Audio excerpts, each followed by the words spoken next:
अस्सलाम वालेकुम रहमतुल्लाहि व बरकातुहू। मैं हूं शम्स तबरेज़ कासमी। मिल्लत टाइम्स के यूट्यूब चैनल और फेसबुक लाइव में आपका खैर मक़दम है।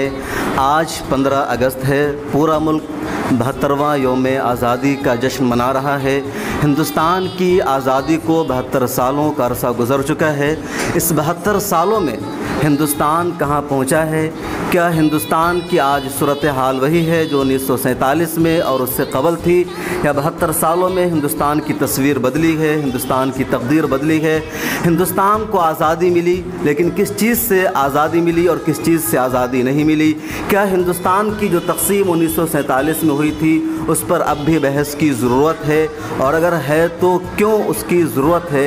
ऐसे बहुत से सवालात हैं, बहुत से इश्यूज़ हैं जिन पर आज हम डिस्कशन करने के लिए, गुफ्तगू करने के लिए, बहस करने के लिए यहाँ मिल्लत टाइम्स के ऑफ़िस में बैठे हैं। हमारे साथ इस बहस में जो लोग हिस्सा ले रहे हैं वो अपने फ़न के और इस मौजू के माहिर हैं, तजर्बाकार हैं। सबसे पहले हम एक एक करके आपसे तारुफ़ करा देते हैं। हमारे साथ इस पैनल में जो लोग मौजूद हैं उनमें सर फहरिस्त हैं मौलाना बुरहानुद्दीन कासमी। आप Markazul Maarif education and research centre के डायरेक्टर हैं। ईस्टर्न क्रिसेंट मैगज़ीन के चीफ़ एडिटर हैं। हालात हाज़रा पर, तारीख़ पर आपकी गहरी नज़र है। हमारे साथ इस पैनल में जो दूसरे जो अहम मेहमान हैं वो हैं सीनियर सहाफ़ी जनाब कासिम सैयद साहब। आप रोज़नामा ख़बरें के चीफ़ एडिटर हैं। गुज़िश्ता 30 सालों से सहाफ़त से वाबस्ता हैं। मुल्क की तारीख़ पर, तक़सीम पर, हालात पर आपकी गहरी नज़र हैं। आपके दारिया को, आपकी तहरीर को अवाम व ख़वास दोनों में यकसा मकबूलियत हासिल है। हमारे इस पैनल में जो तीसरे अहम मेहमान शामिल हैं वह हैं मौलाना सईद अनवर कासमी। आप दारुल उलूम देवबंद के साबिक़ उस्ताद हैं। इसके अलावा जामिया मिल्लिया इस्लामिया से निकलने वाली मैगज़ीन इस्लाम और असर जदीद के असिस्टेंट एडिटर हैं। हालात हाज़रा पर आपकी गहरी नज़र हैं। हमारे पैनल में शामिल एक और ख़ास मेहमान जो हमारे साथ मौजूद हैं वह हैं हमारे साथ बैठे हुए मौलाना मुद्दस्सिर अहमद कासमी। आपको उर्दू और इंग्लिश दोनों ज़ुबान पर यकसा अबूर हासिल हैं। आप बाकमाल उस्ताद हैं, सहाफ़ी हैं, अदीब हैं और मकाला निगार की हैसियत से जाने जाते हैं। रोज़नामा इनकलाब में आपका यौमिया कालम द मैसेज के नाम से मुंबई एडिशन में छपता है। इसके अलावा आपकी कई किताब मंज़िल-ए-आम पर आ चुकी है। अच्छे और बेहतरीन तज्ज़िया निगार आप माने जाते हैं। हमारे पैनल में शामिल एक और ख़ास मेहमान डॉक्टर अब्दुल कादिर शम्स हैं। आप रोज़नामा राष्ट्रीय सहारा के सीनियर सब एडिटर और तज्ज़िया निगार हैं। हमारे पैनल में शामिल एक और ख़ास मेहमान जनाब डॉक्टर शहाबुद्दीन साकिब कासमी हैं। आप तज्ज़िया निगार और कालम निगार हैं। इसके अलावा रोज़नामा इनकलाब के आप सीनियर सब एडिटर हैं।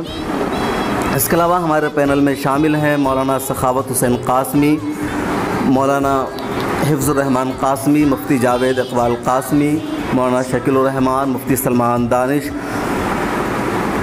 और इसके अलावा कई अहम मेहमान हमारे इस पैनल में शामिल हैं। हम इनसे गुफ्तगू करेंगे और जानेंगे कि हिंदुस्तान की आज़ादी को 70 साल हो गए हैं। 72वां जश्न हम मना रहे हैं। लाल किला की फसील से वज़ीर-ए-आज़म मोदी का 1.5 घंटे का तफसीली खिताब भी हुआ है।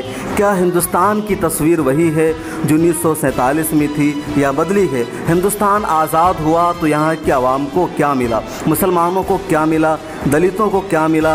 पसमादा तबक़ात को क्या मिला? इस मौजू पर हम डिस्कशन करेंगे, गुफ्तगू करेंगे। ये गेट टुगेदर है, एक फॉर्मल मीटिंग है। इसमें जानेंगे कि कैसे हिंदुस्तान की आज़ादी से इस्तेफ़ादा किया जा सकता है, फ़ायदा उठाया जा सकता है, और अगर हमारी हालत नहीं बदली है तो मज़ीद इसको कैसे हम बेहतर बना सकते हैं। हमारे पैनल में एक और ख़ास मेहमान जो शामिल होने वाले तो तशरीफ़ ला चुके हैं। आप हैं मौलाना मुफ्ती डॉक्टर उबैदुल्ला कासमी साहब। आप दिल्ली यूनिवर्सिटी के प्रोफेसर हैं। तो इस सेशन का आगाज़ हम सबसे पहले कुरान करीम की तिलावत से करना चाहेंगे, और इसके लिए मैं गुजारिश करूँगा मौलाना हिफ्ज़ुर रहमान कासमी से कि आप कुरान करीम की तिलावत करें। अऊज़ु बिल्लाहि मिनश शैतानिर रजीम। बिस्मिल्लाहिर रहमानिर रहीम। अलम तर कैफ़ फ़अल रब्बुक बिअस्हाबिल फ़ील अलम यजअल कैदहुम फ़ी तग़लील। वअरसल अलैहिम तैरन अबाबील तरमीहिम बिहिजारतिम मिन सिज्जील फजअलहुम कअस्फिम मअकूल। सदक़ल्लाहुल अज़ीम। हाज़रीन, जैसा कि हमने बताया कि हमारा मौजू है हिंदुस्तान की आज़ादी के 70 साल और मौजूदा हालात। इस इशू पर तबादला ख़्याल करने के लिए सबसे पहले मैं गुजारिश करूँगा मौलाना मुदस्सिर अहमद कासमी साहब से कि आप अपने ख़यालात का इजहार करें।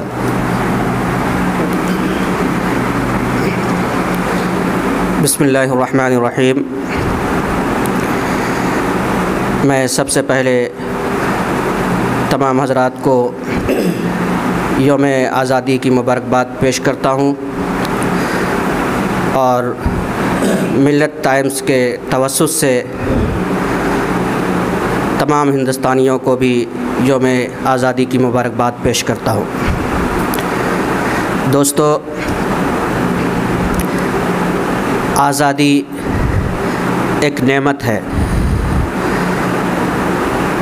और आज़ादी को हासिल करने के लिए बहुत क़ुरबानियाँ दी गई और जद्दोजहद के बाद हमारा ये मुल्क 1947 में आज़ाद हुआ। इस वजह से इस वक्त हम एक आज़ाद फ़िज़ा में सांस लेते हैं। हम कहते हैं जन्नत की ज़िंदगी है जिसकी फ़िज़ा में जीना, जन्नत की ज़िंदगी है जिसकी फ़िज़ा में जीना, मेरा वतन वही है, मेरा वतन वही है। एक तरफ तो हमें आज़ादी की खुशी हासिल है, उसी के साथ साथ आज़ादी एक अहम चीज़ है, लेकिन आज़ादी को बाकी रखना और उसको बरकरार रखना उससे भी ज़्यादा अहम है। इसके लिए हमें अपनी तारीख़ पर नज़र रखनी पड़ती है और तारीख़ के हवाले से हमें बेदार रहना होता है। हम में से कुछ लोग ये कहते हैं मौजूदा वक्त में कि माज़ी को भूल जाओ, मौजूदा वक्त में जो ज़रूरियात हैं तालीम के हवाले से और दूसरे मैदानों में उस पर मेहनत कीजिए। मेरे ख़्याल में ये नज़रिया सही नहीं है। आप अगर अपनी माज़ी को भूल जाते हैं, अपनी तारीख़ को भूल जाते हैं, तो गोया आपका जो एक ताबनाक हिस्सा है उससे आप कट जाते हैं। अगर आप हिंदुस्तान में अपनी माज़ी को भूल जाते हैं और सिर्फ मौजूदा वक्त पर नज़र रखते हैं, तो आपका वजूद ही सही ढंग से हिंदुस्तान में बरकरार नहीं रहता है। इस वजह से हमें ख़ुद भी तारीख़ का मुताला करना चाहिए और उस माज़ी की ताबनाक जो तारीख़ है उसे अपने बच्चों तक मुंतकिल करना चाहिए, अपने नौजवान नस्लों तक मुंतकिल करना चाहिए। इसके बाद ही हम तरक्की के सही रुख पर जा सकते हैं। आज मुल्क के अंदर तारीख़ के हवाले से बतौर ख़ास कोशिश ये हो रही है कि एक नई तारीख़ हमारे सामने लोग पेश करें। जो असल तारीख़ है आज़ादी के हवाले से उसको छुपाने की कोशिश हो रही है। चुनांचे आप लोगों को मालूम है कि संघ की एक तंजीम है इतिहास शिक्षण योजना, जिसके जनरल सेक्रेटरी है बाल मुकुंद पांडे। उन्होंने अपनी तहरीर में ये लिखा है कि इस वक्त मौजूदा वक्त में हमारे बच्चों को जो तारीख़ पढ़ाई जा रही है उस तारीख़ से हमारे बच्चे शर्मसार होते हैं। इस वजह से हमें एक नए तारीख़ की ज़रूरत है जिससे हमारे बच्चे हम पर फ़ख्र करें। तो मेरे दोस्तों, ये हमारे मुल्क के लिए बहुत ही ख़तरनाक बात है। हमारी जो असल तारीख़ है वो सामने आनी चाहिए, उसके लिए हमें कोशिश करनी होगी और उस तारीख़ को अपने बच्चों के सामने उजागर करना होगा। तो मैं यही ख़ास पैगाम देना चाहूँगा इस मौके से कि हम अपने माज़ी से न कटें बल्कि माज़ी से जुड़े रहें और बतौर ख़ास तारीख़ के हवाले से ख़ुद भी बेदार रहें, अपने बच्चों को भी इस हवाले से बेदार करते रहें। बहुत शुक्रिया। हमारे पैनल में शामिल है जनाब डॉक्टर अब्दुल कादिर शम्स साहब। वो एक सहाफ़ी हैं और एक आलिम दीन भी हैं। हम उनसे जानना चाहेंगे, हमारे नाज़रीन ये जानना चाहेंगे उनसे कि हिंदुस्तान 1947 में आज़ाद हुआ और आज 72 साल हो चुके हैं। इन 72 सालों में हिंदुस्तान के मुसलमानों ने कितनी तरक्की की है? क्या उनकी सियासी, तालीमी, समाजी पसमानदगी बरकरार है, बेहतर हुई है, या कुछ वही सूरत हाल है?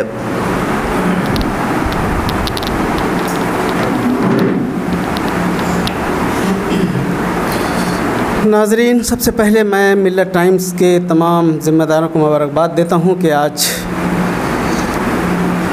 योम आज़ादी, जश्न आज़ादी के मौके पर एक बहुत ही अहम मौजू पर आज एक मुज़ाकरा रखा है। तो मैं बताना चाहूँगा कि हिंदुस्तान की आज़ादी को आज 7 दहाई गुज़र गए। ये बार बार सवाल किया जाता है कि हिंदुस्तान की तरक्की पर, यहाँ के बसने वालों की तरक्की पर सवालात किए जाते हैं। मैं इससे इत्तफ़ाक़ नहीं रखता हूँ। बात यह है कि हिंदुस्तान ने तरक्की की है, ज़ाहिर है हिंदुस्तान में बसने वाले तमाम लोगों ने भी तरक्की की है। सवाल ये है कि तरक्की का तनासुब, तरक्की की रफ़्तार क्या है? मुख्तलिफ़ तबक़ात जो इस मुल्क के कोने कोने में बसते हैं, उनकी तरक्की की रफ़्तार क्या है? आज जब लाल किले के फसील से हमारे वज़ीर आज़म नरेंद्र मोदी ने जो तकरीर की है, जो पैगाम दिया है, उसके तनाजुर में अगर आप देखेंगे तो कई सवालात सामने आते हैं।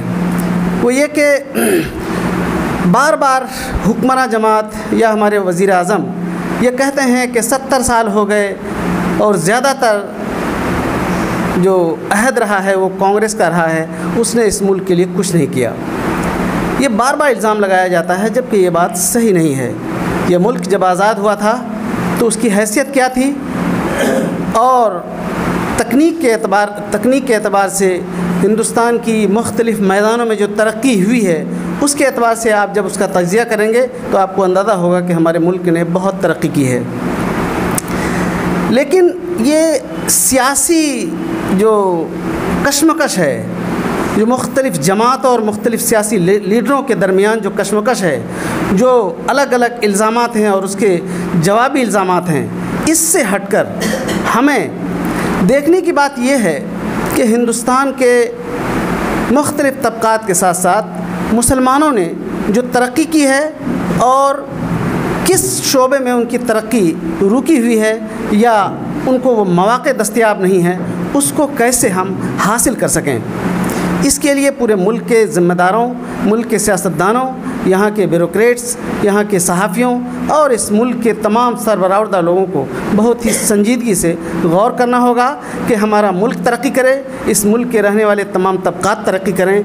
यहाँ के मुसलमान, जिसके बारे में पिछले दिनों सच्चर कमेटी की रिपोर्ट ने ये कहा था कि ये जो आज़ादी से कबल तरक्की की रफ़्तार में काफ़ी आगे थे, लेकिन आज़ादी के इस अहद में, इस दौरान उनकी तरक्की रुक गई है और वो दलितों से भी ज़्यादा पसमानदा हो गए हैं। ये इंतहाई काबिल गौर बात है। इसके लिए मुल्क के तमाम जो अरबाब हल वक्त हैं उनको गौर फिक्र करने की ज़रूरत है। उनको ये सोचने की ज़रूरत है कि मुसलमान जो इस मुल्क की तरक्की और इस मुल्क के मुस्तक़बिल के तय फ़िक्रमंद है, यहाँ के जो कायदीन फ़िक्रमंद हैं, मुसलमानों का एक एक बच्चा ये सोचता है कि हम तरक्की करें, हमारा देश तरक्की करे। इस पर गौर ना करके आप देखेंगे कि अभी जो वज़ीर आज़म ने 3-4 बातें कही हैं अभी अपनी तकरीर में आज, कि हमने जो तरक्की, पिछले 4 साल की तरक्की का जो अपना ट्रैक रिकॉर्ड उन्होंने बताया कि हमने पूरे मुल्क में बिजली गांव-गांव पहुंचा दिया। उन्होंने बताया कि हमने 100% लोगों तक शौचालय पहुंचा दिया। उन्होंने बताया कि हमने इस मुल्क को डिजिटल इंडिया की तरफ ले जा रहे हैं। तरह और भी बहुत सारे उन्होंने दावे किए हैं। इन दावों को पूरी संजीदगी से और पूरे हक़ाइक़ की रोशनी में जब हम गौर करते हैं तो हम समझते हैं कि अभी तरक्की काफ़ी दूर है। बहुत से तबक़ात तरक्की की दौड़ में पीछे रह गए हैं, उनको आगे लाने की ज़रूरत है।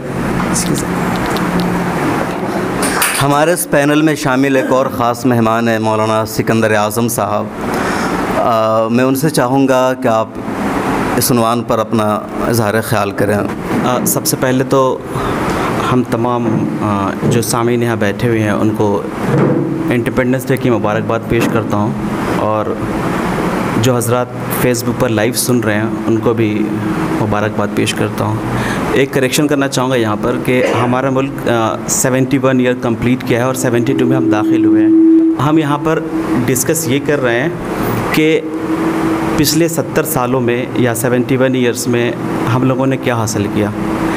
अगर कोर इशू को देखा जाए एज़ एन इंडियन, हम लोगों ने बहुत सारी चीज़ें अचीव की हैं, no doubt, in terms of education, IT sector, aviation, health care. आज हमारा मुल्क काफ़ी तरक्की कर चुका है और ये जो रिपोर्ट्स आती हैं वो इस चीज़ को बिल्कुल रोज़ रोशन की तरह ज़ाहिर करती हैं। रही बात दो तबक़ात को नज़रअंदाज किया गया, एक दलितों को और दूसरा मुसलमानों को, लेकिन ऐसा नहीं है कि इनके लिए प्रोविज़न्स अवेलेबल नहीं हैं। ये हमारी लीडरशिप की कमी थी कि हम अपनी आवाज़ को उस तरीक़े से नहीं रख सके जैसा कि रखना चाहिए था।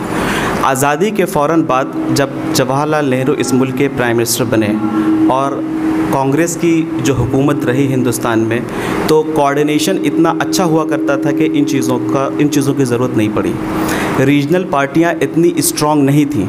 हमारा जो यूनियन ऑफ इंडिया जब हम कहते हैं, क्योंकि सच देखा जाए तो ये फेडरल स्ट्रक्चर है, लेकिन जब यूनियन ऑफ इंडिया इतना स्ट्रॉन्ग था कि Pandit Jawaharlal Nehru as a one time he was the prime minister of India, but on the other hand he was also the care taker of every state. लेकिन आज हमारी differences इतनी ज़्यादा बढ़ी हुई, जैसे फॉर एग्जांपल अगर हम बहुत ही लेटेस्ट इशू को लें, एनआरसी का एक इशू है, बहुत ही कोर इशू है, और अभी हालिया के चंद दिनों में मुख्तलिफ़ रियासतों ने भी एनआरसी को करवाने का अनाउंसमेंट किया है, ख़ासकर उत्तर प्रदेश उसमें शामिल है, त्रिपुरा शामिल है।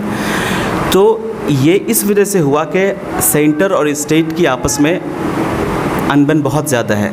तो इस वक्त ख़ास करके दो लोगों को बहुत ज़रूरत है लीडरशिप की, ख़ास करके मुसलमानों को अपनी आवाज़ बुलंद करने की। और हमारा कॉन्स्टिट्यूशन इतना कमज़ोर न था और न है कि हमारी आवाज़ को सुन न सके, बशर्त ये है कि हम अपनी आवाज़ को किस तरह से रखते हैं। मुदस्सिर साहब ने बहुत अच्छी बात जिक्र की कि आज़ादी के मौके पर हमें तारीख़ याद रखनी चाहिए, बिल्कुल याद रखनी चाहिए। अगर हम तारीख़ याद नहीं रखेंगे तो कौमें हमें भुला देंगी, हमको रिपीट भी करना चाहिए, लेकिन उसके साथ साथ हमें एक फ्यूचर विजनरी लीडरशिप की ज़रूरत है, जो आइंदा आने वाले 100 सालों का प्रोग्राम तय करे और छोटे छोटे इश्यूज़ को तो बिल्कुल क्लियरली बता दे, this is white and this is black. इन चीज़ों पर हम डिस्कशन करेंगे ही नहीं, ऑलरेडी बिल्कुल क्लियर और वाज़ेह हो चुकी हैं। आज प्राइम मिनिस्टर साहब ने भी तलाक़ के ऊपर जिक्र किया और पिछले 1 साल से इन चीज़ों पर डिस्कशन चल रहा है, लेकिन विद इन मुस्लिम सोसाइटी ये कंसेंसस अभी नहीं हो पाया। हमें ख़ुद चांद का एक इशू है, उस पर भी कंसेंसस नहीं हो पाता है। तो ये छोटी छोटी इशू हैं जो हमें ख़ुद आपस में सॉल्व करना चाहिए और बिल्कुल फाइनल डिसीजन ले आना चाहिए कि ये चीज़ें हो गई तो हो गई। रही बात दो तरीक़े से हमारा मुल्क है, जैसे for example as a Muslims और as an Indian citizen. As an Indian citizen तो सारे, चाहे वो मुस्लिम हो, हिंदू हो, ईसाई हो, दलित हो, सबके इश्यूज़ एक हैं और वो हम लोगों को सबको फ़िक्र करने की ज़रूरत है। और फिर एज़ अ मुस्लिम, क्योंकि एक सबसे बड़ा इल्ज़ाम आज की बीजेपी गवर्नमेंट पर यह है कि मुसलमानों को नज़रअंदाज कर रही है वो, और ये हकीकत भी है, उनके एजेंडे में है, उनकी आइडियोलॉजी हर कोई जानता है, बोलने से कोई फ़ायदा नहीं है। Everyone knows. हम अगर इस चीज़ को रोज़ाना टीवी पर जाकर देखें या किसी इंडिविजुअली किसी से मिलें तो ये चीज़ें मिलेंगी आपको, लेकिन एज सच बहस करके कोई फ़ायदा होने से रहा, बहस करके कोई फ़ायदा नहीं होता। हम आगे का प्लान क्या करते हैं, ये संजीदा जो लोग हैं जो इस मौजू पर सोचते हैं अच्छे से और नज़र रखते हैं इंडियन कॉन्स्टिट्यूशन पे, जो नज़र रखते हैं यहाँ के पैनल कोड पे, जो नज़र रखते हैं यहाँ के सुप्रीम कोर्ट की जजमेंट पर, जो समझते हैं कि स्पिरिट ऑफ द कॉन्स्टिट्यूशन क्या है, basic structure of the constitution क्या है, क्योंकि बेसिक स्ट्रक्चर ऑफ कॉन्स्टिट्यूशन को ख़त्म नहीं किया जा सकता है, न मोदी सरकार ख़त्म कर सकती है और न कोई ख़त्म कर सकता है, क्योंकि basic spirit of the constitution ख़त्म नहीं हो सकता है। ये हम सबको जानना चाहिए, इवन एक सुप्रीम कोर्ट इसमें इंटरफेयर कर देगी। लेकिन उसी कॉन्स्टिट्यूशन में हम लोगों के लिए क्या प्रोविज़न है, क्योंकि कॉन्स्टिट्यूशन में अमेंडमेंट किया जा सकता है, बहुत आसानी के साथ अमेंडमेंट किया जा सकता है। कितनी बार अमेंडमेंट्स हुए हैं लेकिन चेंज नहीं किया जा सकता है। जो उसका स्पिरिट ऑफ द कॉन्स्टिट्यूशन है वो चेंज नहीं हो सकता। तो ये चीज़ों को सामने रखते हुए हमें स्ट्रेटजी तैयार करने की ज़रूरत है। परेशान होने की ज़रूरत कतई नहीं है, और ख़ास करके जो लोग संजीदा लोग हों वो इस पर गौर करें। तो आज़ादी अभी हमें बहुत सारी चीज़ों से चाहिए। वो आज़ादी है भूखमरी से आज़ादी, ठीक है, इस तरीके से अनएम्प्लॉयमेंट से आज़ादी, इसी तरीके से कह सकते हैं कि ज़ाफ़रानी ताकतों से आज़ादी, ठीक है, बहुत सारी चीज़ों से हमें आज़ादी चाहिए। आज़ादी का मतलब है कि हम इज़्ज़त के साथ इस मुल्क में किस तरह से ज़िंदगी गुजारें, चाहे वो मुस्लिम हो, चाहे वो क्रिश्चियन हो, चाहे वो सिख हो, चाहे वो ईसाई हो, या चाहे वो हिंदू हो। आज़ादी का मतलब हमारे लिए है कि सबको मुकम्मल मौका मिले अपनी बात, अपने मज़हब, अपनी चीज़ों पर अमल करने का। हमारे लिए आज़ादी का मतलब है। इसी के साथ मैं अपनी बात ख़त्म करता हूँ। बहुत बहुत शुक्रिया, जज़ाकुमुल्लाह खैर। बहुत शुक्रिया मौलाना सिकंदर आज़म साहब। हमारे इस पैनल में शामिल और भी ख़ास मेहमान हैं। हमारे साथ एक और दारुल उलूम नज़रतुल उलमा के नौजवान फाजिल हैं, उनके बगल में बैठे हैं मौलाना शकील उर रहमान नदवी। वो नए पढ़ कर आए हैं। हम उनसे जानना चाहेंगे कि आज़ादी का मफ़हूम आप क्या समझते हैं और आज़ादी की अहमियत क्या होती है एक इंसान की ज़िंदगी में। बिस्मिल्लाहिर्रहमानिर्रहीम। मेरा इस मौके पर यह कहना है कि आज़ादी एक नेमत है, और इस नेमत की निगरानी हर उस शख्स को करनी चाहिए जो ये चाहता है कि हम आज़ाद रहें। एक मौका यह था कि हमारे इस मुल्क हिंदुस्तान पर अंग्रेज़ों का कब्ज़ा था, गलबा था, और पूरा हिंदुस्तान उस वक्त ग़ुलामियत में फंसा हुआ था। हर एक शख्स ग़ुलाम था। उस वक्त हमारे असलाफ़ ने, चाहे वो जिस तबके से और जिस फ़िक्र से भी ताल्लुक़ रखते हों, उन्होंने हाथ मिलाया और एक साथ मिलकर नहायत ही खुलूस के साथ, मोहब्बत के साथ इस मुल्क की आज़ादी के लिए एक बगावत छेड़ी, इनक़िलाब का ऐलान किया, और उन्होंने क़ुरबानियाँ पेश की, जिनके सदक़े तुफ़ैल अल्लाह तबारक व तआला ने हमें यह आज़ादी की नेमत से नवाजा। अब इस दौर के नौजवानों को, जो हमारी उम्र के भाई हैं, चाहे वो जिस तबके से ताल्लुक़ रखते हों, हिंदू हों, मुसलमान हों, सिख हों, ईसाई हों, हर एक को ये फ़िक्र करनी चाहिए कि एक वक्त हमारे इस मुल्क पर अंग्रेज़ों का कब्ज़ा था, लेकिन आज हमारे इस मुल्क में अंग्रेज़ों का कब्ज़ा तो नहीं, बल्कि हमारे ही मुल्क में बसने वाले लोगों का कब्ज़ा है, जो अपने आप को देशभक्त कहलाना चाहते हैं और ये कहते हैं कि हम मुल्क से बहुत ज़्यादा मोहब्बत करने वाले हैं, लेकिन हकीकतन ये देखा जाता है कि वो मुल्क से मोहब्बत करने वाले नहीं, बल्कि वो मुल्क को चूसने वाले हैं। तो ऐसे लोगों से अब हमें मुल्क की आज़ादी चाहिए, और इसके लिए तमाम लोगों को कदम उठाना चाहिए, ख़ुसूसन नौजवानों को कदम उठाना चाहिए। और जो हालत आज मुसलमानों की इस हिंदुस्तान के अंदर हो रही है, उसकी मैं सिर्फ़ एक वजह समझता हूँ कि आज मुसलमान तालीमी मैदान में पीछे रह गया है। एक एतबार से देखा जाए तो मुसलमानों की तादाद तालीमी मैदान में काफ़ी ज़्यादा हो जाती है, इसलिए कि जब हिंदुस्तान के अंदर काउंटिंग की जाती है कि किस तबके के कितने तलबा पढ़ते हैं, तो उमूमन ये देखा जाता है कि मदारिस के तलबा को उसमें शुमार नहीं किया जाता, और जितने तलबा दुनियावी तालीम हासिल कर रहे हैं उन्हीं की काउंटिंग होती है।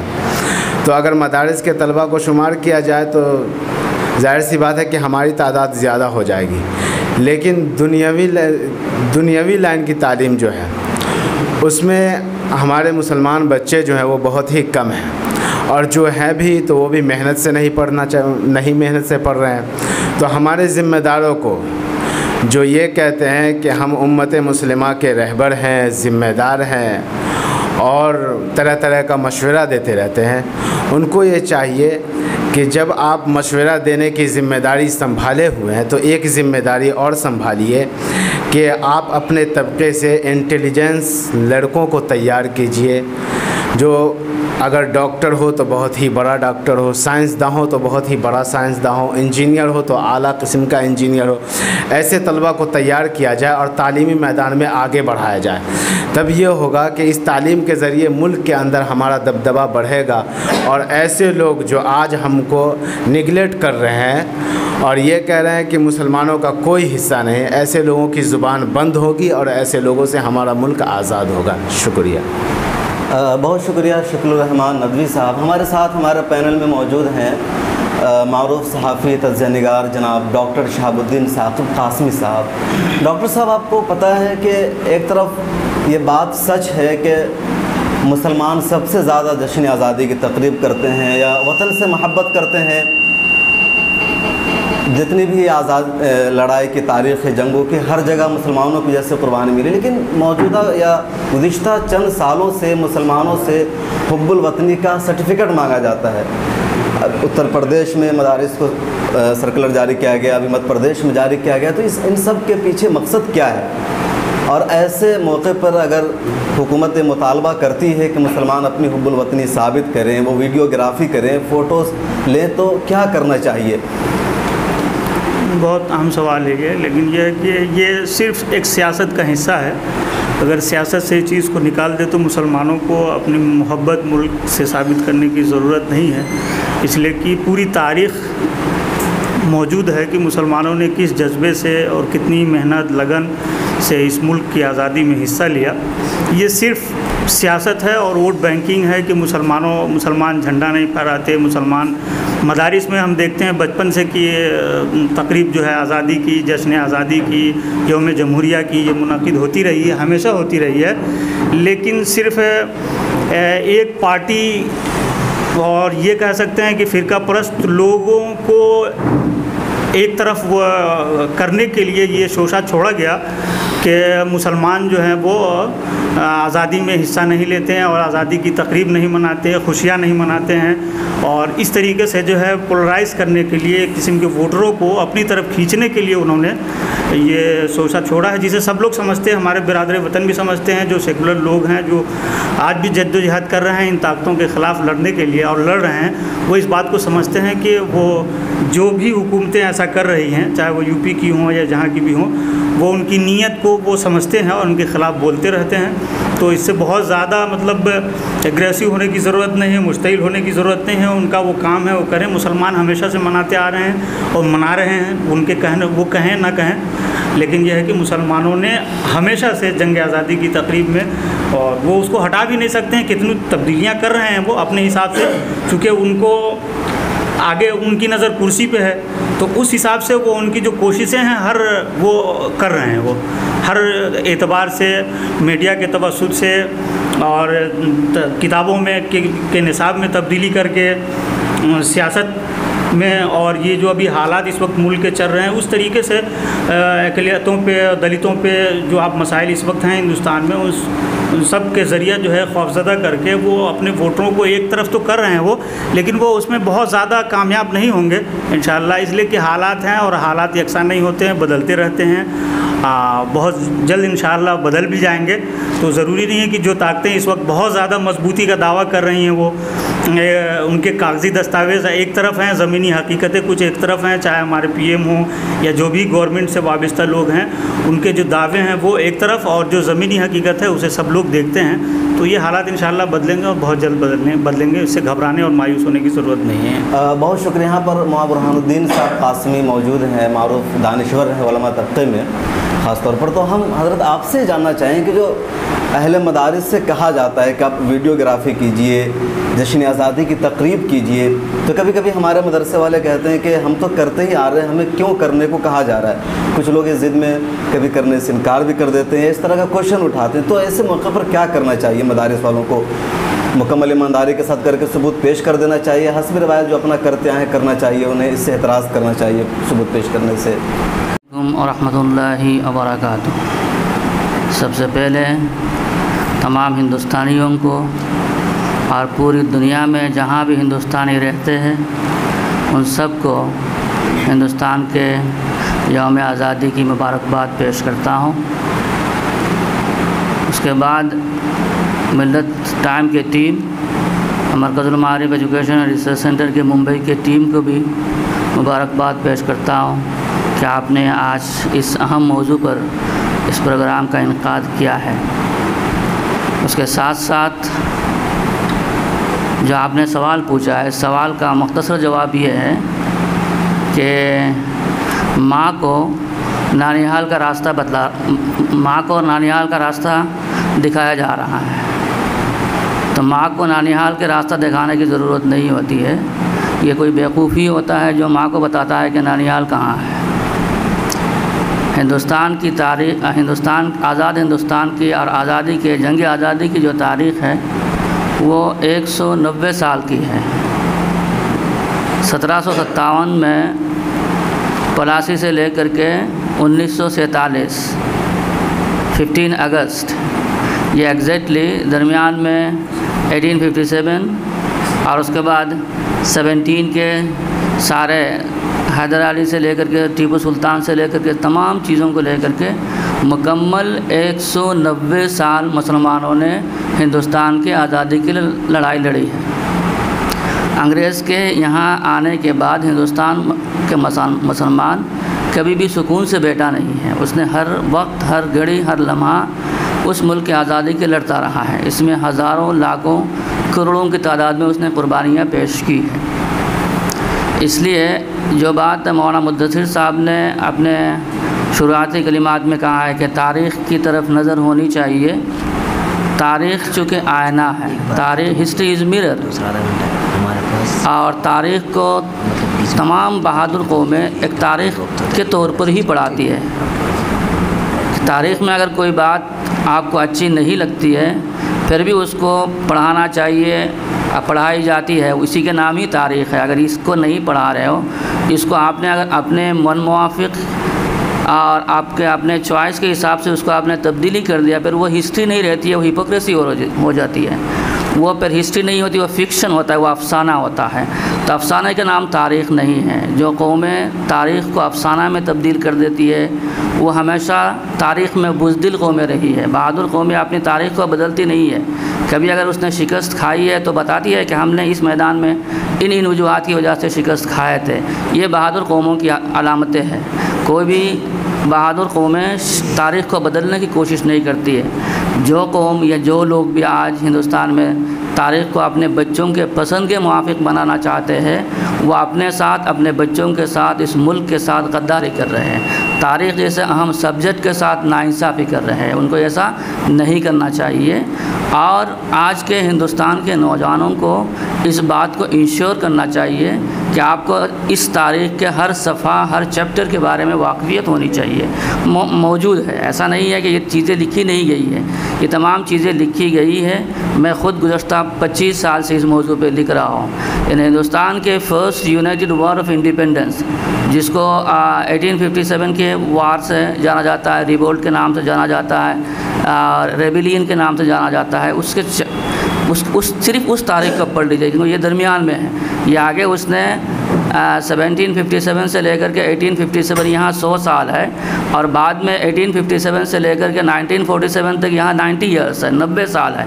अगर आपने 1857 के तारीख़ को आगे पीछे से पढ़ लिया, पूरे हिंदुस्तान की आज़ादी की तारीख़ मुकम्मल तौर पर समझ में आ जाएगी। आज हम मंगल पांडे की बात करते हैं कि इन्होंने शहादत दी है, लेकिन मंगल पांडे के हीरो को, उसके सिपह सलार को, उसके अमीर कारवा के नाम नहीं लेते। बहादुर शाह ज़फ़र जो उसके कमांडर इन चीफ थे उनके नाम नहीं लेते हैं। आज हम खुदीराम के नाम लेते हैं लेकिन अशफाकुल्लाह के नाम नहीं लेते हैं। जिस कोज़ के लिए, जिस काम के लिए खुदीराम ने अपने आप को फांसी में चढ़ाया, उसी कोज़ के लिए अशफाकुल्लाह को भी फांसी दी गई है। तो ये तारीख़ जो है ना, हिंदुस्तान के तमाम बच्चों को पढ़नी चाहिए, तब जाकर के आप अंदर से कॉन्फिडेंट भी होगे और अपने मुल्क के बारे में आपको मालूम भी होगा। जहाँ तक आपका पहला सवाल है कि क्या हिंदुस्तान ने इस 70-72 साल में क्या अचीव किया है, यकीनी तौर पर हर रोज़ अचीवमेंट होता है। किसी भी घर में अगर कोई कहे कि नहीं हमने कुछ हासिल नहीं किया है तो फिर वो झूठ बोल रहा है, ऐसा नहीं हो सकता है। कोई अगर कहे कि हिंदुस्तान ने 70 साल में कुछ भी नहीं किया तो वो भी झूठ बोल रहा है, ये होता नहीं है। ये नेचुरल फिनोमिनन है कि अगर कोई भी चीज़ पैदा होती है तो नेक्स्ट डे में उसमें कुछ ना कुछ डेवलपमेंट आता है। वो डेवलपमेंट आइदर पॉजिटिव और negative, that would be decided by the expert of the time कि वो नेगेटिव डेवलपमेंट है या पॉजिटिव डेवलपमेंट है। लेकिन डेवलपमेंट हुए बगैर वो नेचुरल फिनोमेनन है, वो होता ही नहीं है। तो 70 साल अगर आज़ादी के बाद ये मुल्क रहा है जिसके पास एक भी एयरक्राफ्ट नहीं हुआ करता था, आज हम जो है ना दुनिया के तीसरे ये है एयरफोर्स है, दुनिया के तीसरे ताकतवर एयरफोर्स है। जिसके पास न्यूक्लियर नहीं हुआ करता था वो आज एक न्यूक्लियर पावर है जो सुपर पावर बनने जा रहा है। इकोनॉमिकली आम में भी एक ताकत के हिसाब से, इकोनॉमिक ताकत के हिसाब से और एक जंगी ताकत के हिसाब से हम दुनिया के एक ताकतवर मुल्क बनने जा रहे हैं। अगर इस वक्त कोई शख्स अपने बच्चों को ये तालीम देता है कि हमने कुछ भी हासिल नहीं किया है तो वो झूठ बोल रहा है, वो मुकम्मल तौर पर झूठ बोल रहा है। इसके बातों के ऊपर बिलीव नहीं करनी चाहिए। इस तरह के चीज़ों से लोगों में नावाकिफियत के साथ साथ लोगों में एहसास कमतरी का शिकार, लोग भी एहसास कमतरी के शिकार होते हैं। इसलिए नेता से लेकर के टीचर तक बच्चों को पढ़ाते वक्त हकीकत पसंदाना नज़रिया और हकीकत के ऊपर बात करनी चाहिए। चाहे वो नेता हो, अपने वोट लेने के लिए अपने कौम को वो गलत बात या गलत बयानी से काम नहीं ले सकता है। आज कैसे हो रहा है कि जो लोग जंग आज़ादी में स्पाई और सीआईडी के काम करते थे वो आज जिन लोगों ने कुर्बानियाँ पेश की, जिन्होंने खून बहा है, उनको आज हुब्बुल वतनी के सबक दे रहे हैं। तो ये तो इस मुल्क का ताज़ियाना है। इसके लिए जो है ना ये अफसोस का मुकाम है कि जिसने तमाम चीज़ें की है उसको आज सबक दिया जा रहा है कि आप मोहब्बत के क्या नाम है मुल्क के साथ पेट्रियटिज़म के लेसन पढ़िए। जिन लोगों ने ज़िंदगी भर जिनकी बुनियाद इस मुल्क के ख़िलाफ़ रहा है, जिनकी बुनियाद उस मुल्क के आज़ादी के ख़िलाफ़ रहा है, जिन्होंने अपने सारे साजो सामान लगाया है उन मुल्क के आज़ादी के ख़िलाफ़, जिन्होंने अंग्रेज़ की हिमायत की है, वो आज जो है ना हमें सबक सिखा रहा है कि आप आज़ादी के गाना गाइए या रिकॉर्ड करवाइए और वंदे मातरम बोलिए और हमारे पास भेजिए। तो ये अगर कह रहे हैं तो उनके पास आज ताकत है, इसकी वजह से कह रहे हैं। लेकिन ताकत हमेशा हर कौम के साथ रहती नहीं है। तारीख़ ये भी आएगा एक दिन कि ये जो लोग आज बोल रहे हैं वो भी इंशाअल्लाह शर्मिंदा होंगे और इस कौम के नौजवानों को उनको शर्मिंदा करके दिखाना पड़ेगा। बहुत शुक्रिया। इस मौजू पर हम मज़ीद बात करेंगे। आपकी गुफ्तगू से दो बात एक सामने निकल कर आई। एक कि तारीख़ का हमें सही इल्म नहीं है, हम सही तारीख़ को नहीं जानते हैं। लेकिन एक बड़ा सवाल ये है इस बीच में कि तारीख़ जाने कैसे। जो हमारा सिलेबस है, जो हमारा निसाब है, एक तरफ तो जो स्कूल और कॉलेजेस का यानी हुकूमत का निसाब है, एक वहाँ भी आज के दौर में बहुत रद्दो-बदल किया जा रहा है। दूसरी तरफ जो हम मदरसा वाले हैं, जो मदरसे में आज़ादी के हवाले से चीज़ें पढ़ाई जाती है, जो किताबें ज़ेर मुताला है, तो वहाँ की जो तारीख़ काफ़ी महदूद है और उसमें चंद उलमा के अलावा किसी और का अमूमन जंग आज़ादी की तारीख़ में मुजाहिदीन के तौर पर तज़किरा नहीं मिलता है। तो उसका क्या हल हो सकता है, इस बारे में हम राय जानेंगे मुफ्ती उबैदुल्लाह कासमी साहब की। आप दारुल उलूम देवबंद से पढ़ा कर आए हैं, दिल्ली यूनिवर्सिटी में प्रोफेसर हैं, और इसके अलावा इस पर हम डॉक्टर तौहीद आलम साहब की भी राय लेंगे जो माहिर तालीम हैं। बिस्मिल्लाहिर्रहमानिर्रहीम। सबसे पहले मैं शुक्रिया अदा करना चाहता हूँ मिल्लत टाइम्स टीम और ख़ास तौर से शम्स तबरेज़ कासमी साहब का, जिन्होंने इतना अच्छा प्रोग्राम मुनक़िद किया और मरकज़ुल मारिफ़ के कोलैबोरेशन से किया। उसके बाद हम तमाम हाज़रीन को और मुल्क के तमाम बाशिंदगान को यौम आज़ादी की मुबारकबाद पेश करना चाहते हैं। मौसूफ़ ने बड़ा अच्छा क्वेश्चन किया, तो इस सिलसिले में सबसे पहले हमें ये ज़हन नशीं रखना चाहिए कि मुल्क की आज़ादी की तहरीक में मुसलमानों का हिस्सा बहुत नुमायाँ है और बहुत अज़ीम है। मैं मुख्तसरन 3 पॉइंट्स पे बात करना चाहता हूँ। वो ये कि मुल्क की आज़ादी की तहरीक में दीगर अक़वाम ने, दूसरी कम्युनिटीज़ ने भी बड़े नुमाया काम अंजाम दिए, बड़ी नुमाया खिदमात अंजाम दी, चाहे वो हिंदू कम्युनिटी के लोग हों, सिख कम्युनिटी के लोग हों या दूसरी कम्युनिटीज़ के लोग हों। लेकिन इन सब में मुसलमानों की जो सर्विसेज हैं, खिदमात हैं, वो बहुत नुमाया है। उसकी वजह ये है कि इस मुल्क में आज़ादी का बिगुल सबसे पहले जिसने बजाया और आज़ादी की तहरीक जिसने सबसे पहले शुरू की, वो कोई और नहीं था बल्कि मुसलमान थे। 1857 तो बहुत बाद का पीरियड है, उससे बहुत पहले 1757 से हमारी आज़ादी की तहरीक जो शुरू होती है और उस वक्त मुसलमानों ने ही आज़ादी की तहरीक का झंडा अपने हाथों में रखा था। तो स्टार्टिंग जो आज़ादी की तहरीक की हुई वो मुसलमानों के ज़रिए हुई। उसके बाद हम और आगे बढ़ते हैं, 1857 पे आते हैं। फिर 1857 में अंग्रेज़ों का मुकम्मल गलबा हो गया, मुकम्मल कब्ज़ा हो गया मुल्क पर। उसके 9 साल के बाद हम देखते हैं कि एक बड़ी तहरीक वजूद में आती है और उस तहरीक का नाम है दारुल उलूम देवबंद की तहरीक। दारुल उलूम देवबंद का जो क़याम हुआ तो उसके पीछे 2 मकासद थे। एक मकसद तो ये था कि मुसलमानों के मदारिस को मुनहदिम कर दिया गया था, मुसलमानों के दीनी निज़ाम को मलियामेट और नेस्त नाबूद कर दिया गया था, तो उसका एहया, उसका रिवाइवल हो।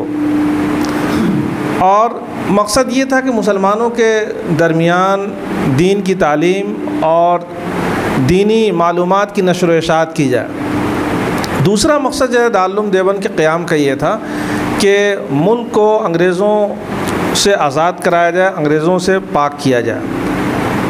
मैं समझता हूँ कि पूरे हिंदुस्तान में कोई दूसरा इदारा ऐसा नहीं है जिसकी बुनियाद आज़ादी की तहरीक पर रखी गई हो। ये सिर्फ़ और सिर्फ दारुल उलूम देवबंद एक ऐसा इदारा है जिसकी बुनियाद और जिसका क़याम आज़ादी की तहरीक पर रखी गई। और चुनांचे दारुल उलूम देवबंद के ज़िम्मेदारान और इस इदारे से पढ़ने वालों ने आज़ादी की तहरीक में ऐसे ऐसे नुमाया कारनामे अंजाम दिए जो तारीख़ में महफूज हैं। दारुल उलूम देवबंद ने आज़ादी की तहरीक जो छेड़ी वो अजीब व गरीब नौइयत की थी। हमारे जो दूसरे बरादरान वतन हैं उनके सामने जो फैक्टर था वो सिर्फ़ ये था कि ये हमारा मुल्क है, हमारा वतन है, हम इसको आज़ाद कराना चाहते हैं, दूसरे काबिज़ हैं, उनको यहाँ से हटना चाहिए। तो एक कौमी फैक्टर था, एक नेशनल फैक्टर था और एक जज्बाती फैक्टर था। इसके अलावा कोई जो है दूसरा फैक्टर नहीं था। लेकिन दारुल उलूम देवबंद ने और उलमा ने एक दूसरा फैक्टर भी इसमें जो शामिल किया और उन्होंने बताया कि मुल्क की आज़ादी और अंग्रेज़ों को इस मुल्क से निकालना, जहाँ कौमी फ़रीज़ा है वहाँ पे ये दीनी फ़रीज़ा भी है। इसका मतलब ये है कि अगर मुसलमान मुल्क की आज़ादी की तहरीक में आगे नहीं आएगा तो वो गुनहगार होगा और जो उसकी हमेशा की ज़िंदगी है उसमें उसको नुकसान उठाना पड़ेगा। चुनांचे दारुल उलूम देवबंद के मुफ्तियान किराम ने, हज़रत शेख हिंद ने, अल्लामा अनवर शाह कश्मीरी ने, मुफ्ती किफ़ायतुल्लाह ने और दीगर जो उलमा ने ये फ़तवा दिया कि अंग्रेज़ों को इस मुल्क से निकालना हमारा जो है दीनी फ़रीज़ा है। आज फतवे को बदनाम किया जा रहा है और बिलखुसूस दारुल उलूम देवबंद को रिलेट करके जब बदनाम किया जा रहा है, लेकिन लोग ये भूल जाते हैं कि वही दारुल उलूम देवबंद है जिसके फ़र्जंदों ने आज़ादी की तहरीक के हक़ में फ़तवा दिया और उस फतवे के बाद इस मुल्क में जो तहरीक मजबूत हुई उसके नतीजे में मुल्क जो आज़ाद हुआ। तो मुसलमानों में दूसरा जो पॉइंट था वो ये था कि मुल्क को आज़ाद कराना हमारा कौमी फ़रीज़ा भी है और इसके साथ साथ हमारा दीनी फ़रीज़ा भी है। ये दीनी फ़रीज़ा वाला जो पॉइंट है वो दूसरी कम्युनिटीज़ में नहीं मिलता है। ज़ाहिर सी बात है कि जब मुसलमान ये समझ ले कि हमारा दीनी फ़रीज़ा भी है और जो हमेशा की हमारी ज़िंदगी बनने वाली है, आखिरत की ज़िंदगी बनने वाली है, वो हमारी जो है सही नहीं हो सकती, उसमें हमें नुकसान उठाना पड़ेगा अगर हमने इस वाजिब को छोड़ दिया। चुनांचे उलमा ने अपनी गर्दनें कटाई, उलमा जो है कत्ल हुए। तारीख़ में आता है तकरीबन 50,000 उलमा शहीद हुए हैं। आज़ादी की तहरीक में 50,000 उलमा शहीद हुए। तो ये दूसरा फैक्टर है। तीसरा फैक्टर ये है कि जब मुल्क आज़ाद हुआ 1947 में, तो उस वक्त एक बड़ा हादसा भी रूनमा हुआ और वो तक़सीम का हादसा है। उस तक़सीम की ज़िम्मेदार कौन है, इस पे हम बहस नहीं करेंगे मुख्तसर वक्त में, लेकिन उस वक्त मुसलमानों के पास ये ऑप्शन था कि वो अपने अक्सरियती कम्युनिटी वाले मुल्क में चले जाएं और हिंदुस्तान को छोड़ दें। उनके पास ये ऑप्शन था, लेकिन मुसलमानों ने उस ऑप्शन को तर्क कर दिया, उस ऑप्शन को मुस्तरद कर दिया और हिंदुस्तान के जो मुसलमान हैं उन्होंने हिंदुस्तान में रहना पसंद किया, हिंदुस्तान को अपना वतन बनाना पसंद किया। तो ये 3 फैक्टर्स हैं जो दूसरी कम्युनिटीज़ में नहीं पाए जाते हैं। अब ये है कि जब मुसलमानों की खिदमात और मुसलमानों के कारनामे इतने अजीम हैं और किसी से कम नहीं बल्कि ज़्यादा हैं, तो फिर जो है तारीख़ में ये चीज़ें क्यों नहीं मिलती हैं?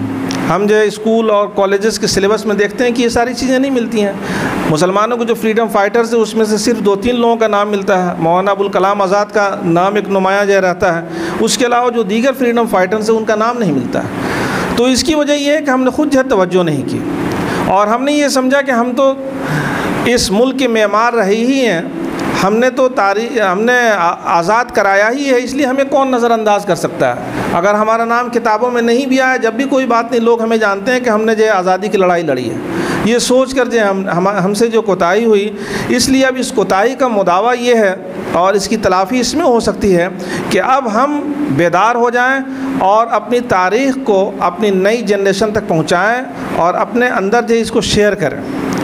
और इसका हल ये हो सकता है कि जो मदारिस वाले हैं, मदारिस के ज़िम्मेदारान हैं, वो अपने यहाँ इसको दाखिले निसाब करें। यानी मुसलमानों ने जो तारीख़ आज़ादी में हिस्सा लिया, मुस्लिम फ्रीडम फाइटर्स का जो कंट्रीब्यूशन है, इसको जो है शामिल निसाब बनाएं। इसी तरीके से इस बात की कोशिश करें कि हुकूमत के मातहत चलने वाले इदारों, स्कूल्स, कॉलेजेस में भी मुस्लिम फ्रीडम फाइटर्स के नाम जो है ज़्यादा से ज़्यादा जो शामिल किए जाएँ। और उसके अलावा जो मुस्लिम मैनेजमेंट के मातहत चलने वाले स्कूल्स और कॉलेजेस हैं, उनमें भी मुस्लिम फ्रीडम फाइटर्स का नाम जो इंक्लूड किया जाए। अगर हमने इन फ्रंट्स पे मेहनत की तो मैं समझता हूँ कि इंशाअल्लाह वो हालात जो है मुख्तलिफ हो जाएंगे और फिर ये बात जो सामने आएगी, दूसरी कम्युनिटीज़ के सामने भी आएगी कि मुसलमानों ने इस मुल्क की आज़ादी में बड़ा हिस्सा लिया और उनके नुमाया जो खिदमात हैं, उनकी ज़रूरी खिदमात हैं। बहरकैफ़ मैं इस सवाल का जवाब जब और तफसीली है, लेकिन मैं इन्हीं कलमात पे बात को ख़त्म करना चाहता हूँ। वाखिर दावाना अल्हम्दुलिल्लाहि रब्बिल आलमीन। कासमी साहब, आपने एक हल पेश किया है कि उसको यूँ किया जाए कि मदारिस के निसाब में शामिल किया जाए। हमारे साथ एक और माहिर तालीम मौजूद हैं, जनाब तौहीद आलम साहब। आपने निसाब तालीम पे काफ़ी काम किया है, कई यूनिवर्सिटी का आपने सिलेबस भी तैयार करवाया है। तो हम उनसे जानना चाहेंगे कि स्कूल का जो निसाब चेंज किया जा रहा है, मुस्लिम मुजाहिदीन आज़ादी की तारीख़ बदली जा रही है, तो इसका क्या हल है? ऐसा क्यों किया जा रहा है? क्या मंशा है हुकूमत का और इसको बेहतर बनाने के लिए क्या किया जा सकता है? डॉक्टर तौहीद आलम साहब, ये आज हम लोगों के लिए बहुत ही बेहतरीन मौका है कि हम लोग जंगे आज़ादी जो हमारा 72वां साल हम मना रहे हैं, इस मौके से हम अपने सभी मुल्क कौम के लोगों को मुबारकबाद पेश करना चाहते हैं। साथ में मिल्ली टाइम्स के लोगों को भी ये प्रोग्राम ऑर्गेनाइज़ करने के लिए हम उनको तहे दिल से मुबारकबाद पेश करते हैं। जैसा कि अभी बहुत सारे हजरात ने अपनी गुफ्तगू में ये वाज़े कर दिया है कि जंग आज़ादी में मुसलमानों का जो रोल रहा है उसे हम किसी भी कीमत में नज़रअंदाज नहीं कर सकते हैं। उलमा इकराम का भी इसमें काफ़ी अहम रोल रहा है और सिर्फ हम ये आज हमें ये कहने की ज़रूरत ही क्यों पड़ती है कि मुसलमानों का जंग आज़ादी में जो किरदार रहा है उसे नज़रअंदाज किया जा रहा है। इसके ज़िम्मेदार हम खुद मुसलमान हैं। जैसा कि आप लोगों ने अभी अर्ज़ किया कि जो हमारे मदारिस हैं, जो हमारे उर्दू स्कूल्स हैं, जो हमारे मुस्लिम माइनॉरिटीज़ इंस्टीट्यूशंस हैं, ठीक है, ये जो सिलेबस है, जो स्कूल का जो निज़ाम है, उसमें हम तब्दीली नहीं कर सकते हैं, लेकिन हमारा मुल्क एक जमहूरी मुल्क है। हम इसमें अपनी बातों को सरकार से, वज़ीर तालीम से, दीगर स्टेट के वज़ीर आला से हम उनसे इल्तिजा कर सकते हैं। और ये इल्तिजा करने की ज़रूरत नहीं है, ये मेरा हक़ है कि जो मुसलमानों का जो रोल रहा है जंग आज़ादी में, वो उनका रोल को किताबों में, ख़ासकर हिस्ट्री में और लैंग्वेज में तो हम ऐड करवा ही सकते हैं। और बहुत अफसोस की बात है कि जो हमारे आजकल जो मदारिस है, उसमें तो ये चीज़, उसमें किसने रोका है? आप अपने निसाब में इस चीज़ को ऐड कीजिए। बिहार मदरसा बोर्ड है, यूपी में है, बहुत सारे स्टेट्स में मदरसा बोर्ड है, उसमें आपको किसने रोका है? आप अपनी बात रखिए। हमें शर्म आती है कि आज हम अपने ही जो हमारे रहनुमा हैं, हम उनकी बात करने से डरते हैं। आज 15 अगस्त है, यौम आज़ादी है। जो मुसलमान उलमा इकराम या जो भी फ्रीडम फाइटर रहे हैं, हम ये नहीं कहते हैं कि सिर्फ मुसलमान उलमा इकराम या फ्रीडम फाइटर को आप इसमें प्रोग्राम ऑर्गेनाइज़ करें, सेमिनार बच्चों के स्कूल में, कॉलेजेस में सेमिनार के ज़रिए, सिंपोजियम के ज़रिए, कॉन्फ्रेंस के ज़रिए, सिर्फ मुसलमानों के लिए हम गैर मुस्लिम भी जो भाई है, जो नुमाया किरदार अंजाम दिया है, हम सभी लोगों पे हम ऐसे राइटिंग कंपटीशन के ज़रिए, हम एक सिंपोजियम के ज़रिए, डिबेट के ज़रिए, क्विज़ के ज़रिए हम बच्चों में ये तालीम फैला सकते हैं कि यौम आज़ादी में मुसलमानों का क्या रोल रहा है, और अपने निसाब में हम इसको शामिल कर सकते हैं। इसलिए जैसा कि अभी एक मोहतरम हमसे पहले जो दिल्ली यूनिवर्सिटी के मुअज़्ज़िज़ उस्ताद भी हैं और दारुल उलूम देवबंद से फ़ारिग हैं, मैं उनसे ये रिक्वेस्ट करता हूँ कि आप दारुल उलूम देवबंद के में जाके इस चीज़ को सिर्फ इसी दारुल उलूम देवबंद में नहीं, जो भी हमारे मदारिस हैं हिंदुस्तान में, सभी मदारिस का ये रोल होता है कि वो इस चीज़ पे आज ख़ास जोर दें यहाँ पे, और इसको दूर दूर तक हम ले जा सकते हैं अपनी तालीम के ज़रिए। और तालीम ही एक ऐसी चीज़ है जिसके ज़रिए हम दुनिया में हर चीज़ हासिल कर सकते हैं। लिहाजा हम सभी लोगों से ये अपील करते हैं कि आज का दिन बहुत ही मुबारक दिन है, और हम लोगों को अपने हुब्बुल वतनी का एहसास लोगों के सामने, अपने गैर मुस्लिम भाई जो चंद लोग हैं जो हम लोगों को सीनियर सिटीज़न, सेकेंड क्लास के सिटीज़न साबित करने के लिए हमेशा मजबूर करते हैं, हम उनको ये कहते हैं कि ये आप जो वंदे मातरम का जो हम लोगों पे ये थोप रहे हैं, हमसे ज़्यादा हिंदुस्तान मुल्क को चाहने वाला कौन है? आप तो सिर्फ मुंह से आवाज़ निकालते हो। मुसलमान आज इस कौम, इस मुल्क को, हम तो ट्रेन के अंदर भी हम सजदा करते हैं इस सरज़मीन पे। बहुत शुक्रिया डॉक्टर तौहीद साहब, हम इस मसले पर बात करेंगे आगे। आपने एक अच्छा सुझाव दिया कि हुकूमत तक हम अपनी बात को पहुँचाए। हमारे पैनल में एक और अहम मेहमान शामिल हैं, जनाब कासिम सईद साहब, सीनियर सहाफ़ी हैं। हम उनसे जानना चाहेंगे कि हिंदुस्तान के जो मौजूदा हालात हैं उसमें एक खौफ का माहौल है, दहशत का माहौल है, और हर इंसान डरा हुआ है, सिर्फ मुसलमान नहीं, दलित भी, दीगर माइनॉरिटीज़ के लोग भी। और जब हम तारीख़ का मुताला करते हैं ब्रिटिश दौर का, तो उस वक्त के भी हालात ऐसे ही नज़र आते हैं कि मुसलमानों में खौफ का माहौल था, डर का माहौल था, जिसकी वजह से जंग आज़ादी की तहरीक शुरू हुई। तो क्या आज का दौर बिल्कुल उसी दौर जैसा है, या फ़र्क है आज के खौफ में और उस वक्त के खौफ में? कासिम सईद साहब। बिस्मिल्लाहिर्रहमानिर्रहीम। तमाम अहले वतन को यौम आज़ादी की मुबारकबाद के साथ मिल्लत टाइम्स को इस अच्छे प्रोग्राम के इनेकाद की मुबारकबाद पेश करता हूँ। असल में ये अहले इल्म व फ़िक्र और जय्यत फ़ज़ला की मजलिस है, इसलिए इसमें तारीख़ के हवाले से कि मुसलमानों ने जंग आज़ादी में क्या किरदार अदा किया, उलमा का क्या किरदार था, इस पर बहस की कोई गुंजाइश नहीं है। बल्कि मैं ये चाहता था कि अब तक जो बातें हुई हैं, मैं उनके हवाले से 2-3 बातें का तज़किरा करना ज़्यादा बेहतर समझता हूँ। मुझे ये लगता है, मैं आज़ादी के बाद के हवाले से बात करना चाहता हूँ। डॉक्टर मुदस्सिर साहब ने कहा कि हमें माजी और तारीख़ से हमारा ताल्लुक़ मज़बूत रहना चाहिए।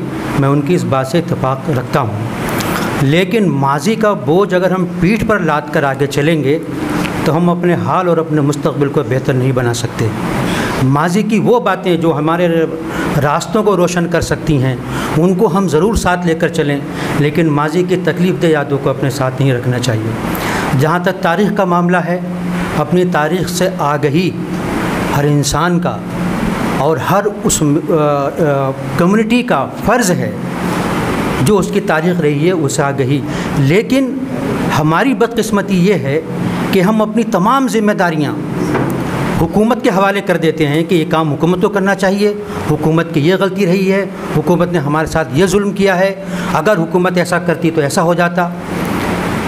भाइयों और अजीज़ों, एक जमहूरी मुल्क में अक़लियतों को अक्सरियत से 4 गुना मेहनत करनी पड़ती है, तब जाकर उनको उनका हक़ मिलता है। हमारा सबसे बड़ा मसला ये है कि हम उतनी मेहनत नहीं करना चाहते, हम उतनी मेहनत नहीं करते जितनी मेहनत हमें करना चाहिए, और हम हक़ पूरा मांगने का अपना हक़ समझते हैं। तो एक ये बुनियादी गलती है। दूसरी बात यह है कि जब तक हमारे जहनों से पिदरम सुल्तान बूद का नशा नहीं उतरेगा, हमने ये किया, हमारे अवारदाद ने लाल किला बनाया, ताजमहल बनाया, फलाना किया, धमाका किया, अब आप क्या हैं, इस पर गौर करने की ज़रूरत है। हमारी एक तस्वीर वो है जो सच्चर कमेटी पेश करती है कि हिंदुस्तान में मुसलमानों की हालत दलील से बदतर है, लेकिन तस्वीर का रोशन पहलू भी है कि आज़ादी के बाद मुसलमानों ने ज़िंदगी के हर मैदान में तरक्की की है, इस मुल्क को भी दिया है और ख़ुद को भी बनाया है। आप गौर करिए, आज़ादी के बाद कितने मदारिस थे, आज कितने मदारिस हैं, उन मदारिस की हालत क्या थी और आज उन मदारिस की हालत क्या है, कितनी आलीशान इमारतें हैं, कितनी जायदादें हैं, कितने वसाइल व असबाब हैं, ये क्या यूँ ही पैदा हो गए हैं? तरक्की के मौक़े मिले, तरक्की के यकसा मौक़े मिले, और जिसने उन मौक़े को हासिल करने की कोशिश की पूरी ज़िम्मेदारी के साथ, ईमानदारी के साथ, उसने उनके समरात, उनके फ़वाइद के हाथ से भरपूर इस्तेफ़ादा किया। और जो शिकायतें लेकर बैठ गए, जो नोहागिरी करते गए, जिन्होंने मातम मनाया, वो आज भी वहीं खड़े हुए हैं, क्योंकि मातम से, नोहागिरी से हम अपने दिल को तो मुतमईन कर सकते हैं, फ़रेब दे सकते हैं, लेकिन मुल्क को और कौम का कोई भला नहीं कर सकते। दूसरी बात मैं ये कहना चाहता हूँ कि अभी जो खौफ के माहौल की बात की है इन्होंने, हमारे डॉक्टर शाहब साहब ने, मौलाना बुरहान साहब ने, उबैदुल्लाह साहब ने कुछ बातों की तरफ तवज्जो दिलाई। अगर वक्त हो तो मैं ये बात कहना चाहता हूँ कि ये खौफ का माहौल नया नहीं है। हम आखिर, हमारे साथ मसला ये है कि हमें अपने दोस्त और दुश्मन को तय करने का इख्तियार नहीं है। हमने ये इख्तियार भी अपने अरबाब सियासत को दे दिया है, जिनको हम अपना मलजाओ मावा समझते हैं, जिनके आगे हमने अपने आप को कुर्बान कर दिया है। वो कहते हैं कि दाएं चलो तो हम दाएं चलते हैं, वो कहते हैं बाएं चलो तो हम बाएं चलते हैं। वो बताते हैं कि ये तुम्हारे दुश्मन हैं, ये तुम्हारे दोस्त हैं, लेकिन उनके दुश्मन और दोस्त वो ख़ुद तय करते हैं। वो जिनको हमारा दुश्मन बनाते हैं वो कल को उनके दोस्त हो जाते हैं, जिनको हमारा दोस्त बनाते हैं कल को उनके दुश्मन हो जाते हैं। हमने अपने आप को कितना बेबस कर लिया है, हमने अपने तमाम इख्तियारात दूसरों को क्यों सौंप दिए हैं? इस बात पर बहुत संजीदगी के साथ गौर करने की ज़रूरत है।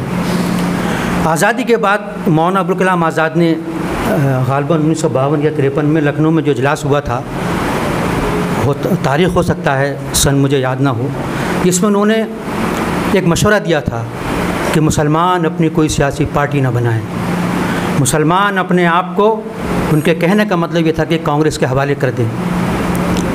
और हमने पूरी ईमानदारी के साथ, पूरी दयानतदारी के साथ अपने आप को कांग्रेस के हवाले कर दिया।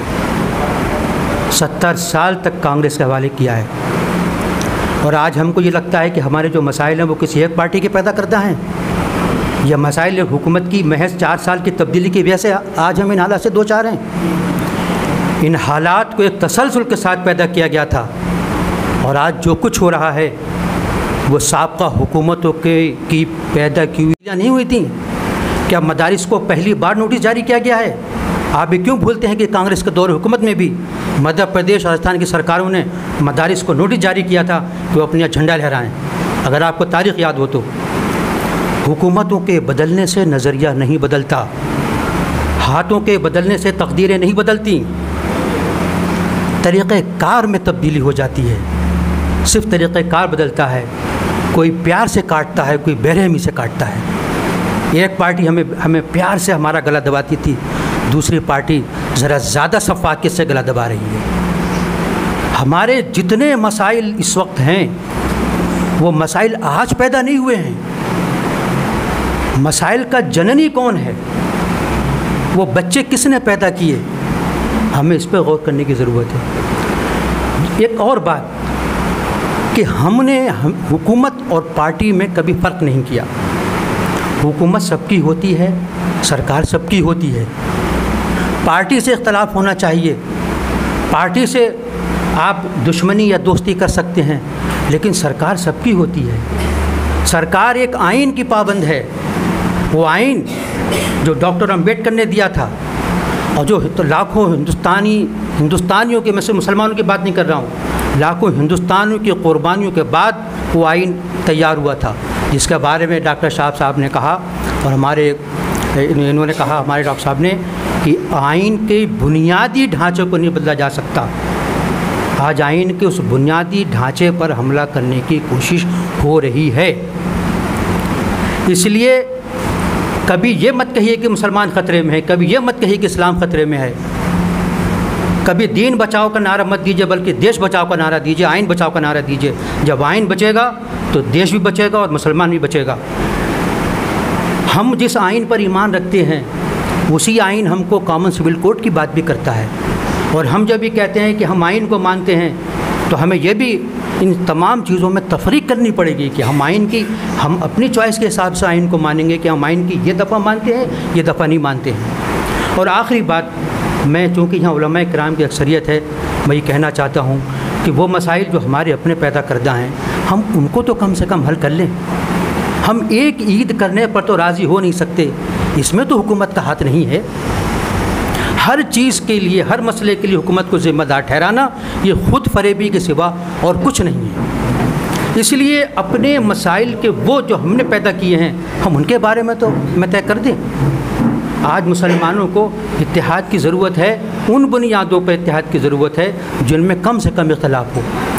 हमें इख्तलाफ में इत्तेहाद का रास्ता तलाश करना चाहिए कि न हम इत्तेहाद में इख्तलाफ के रास्ते तलाश करते हैं। हम कोशिश करते हैं पूरी कि कहाँ पर इख्तलाफ पैदा कर सकते हैं, वहाँ पर इख्तलाफ का बहाना बनाते हैं।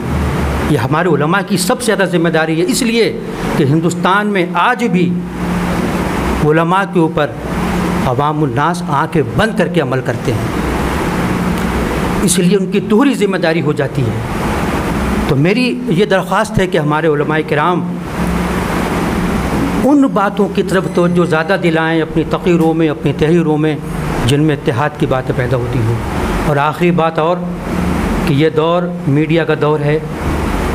मुझे बड़े अफसोस के साथ ये बात कहना पड़ती है कि मुसलमानों ने बेशत मजमुई और मुस्लिम जमातों ने ख़ास तौर से और हमारे मुस्लिम बिजनेसमैन ने इस पहलू से गुनाह के मुर्तकिब हुए हैं। उन्होंने मसाजिद और मदारिस की तरफ तो ध्यान दिया, लेकिन जो इस दौर का सबसे पावरफुल एजेंडा होना चाहिए था, मीडिया को नज़रअंदाज किया है। आज हम गालियाँ देते हैं कि मीडिया हमारी सही तस्वीर पेश नहीं करता। वो क्यों सही तस्वीर पेश करेगा? वो हमारा ठेकेदार है। अगर किसी ने 1000 करोड़ रुपया खर्च करके अपना मीडिया हाउस कायम किया है तो उसने हमारा एजेंडा चलाने के लिए नहीं किया है, अपना एजेंडा चलाने के लिए किया है। अगर आपको अपनी बात कहनी है, अपना प्लेटफॉर्म पैदा करना होगा। वसाइल की कमी नहीं है, सोच की कमी है, तरजीहात की कमी है।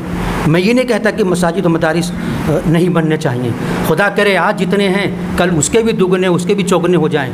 लेकिन अल्लाह के लिए अगर हम मीडिया की तरफ गौर नहीं करेंगे तो ये समझ लीजिए कि आने वाले वक्त में पछताने के अलावा हमारे पास कुछ नहीं होगा।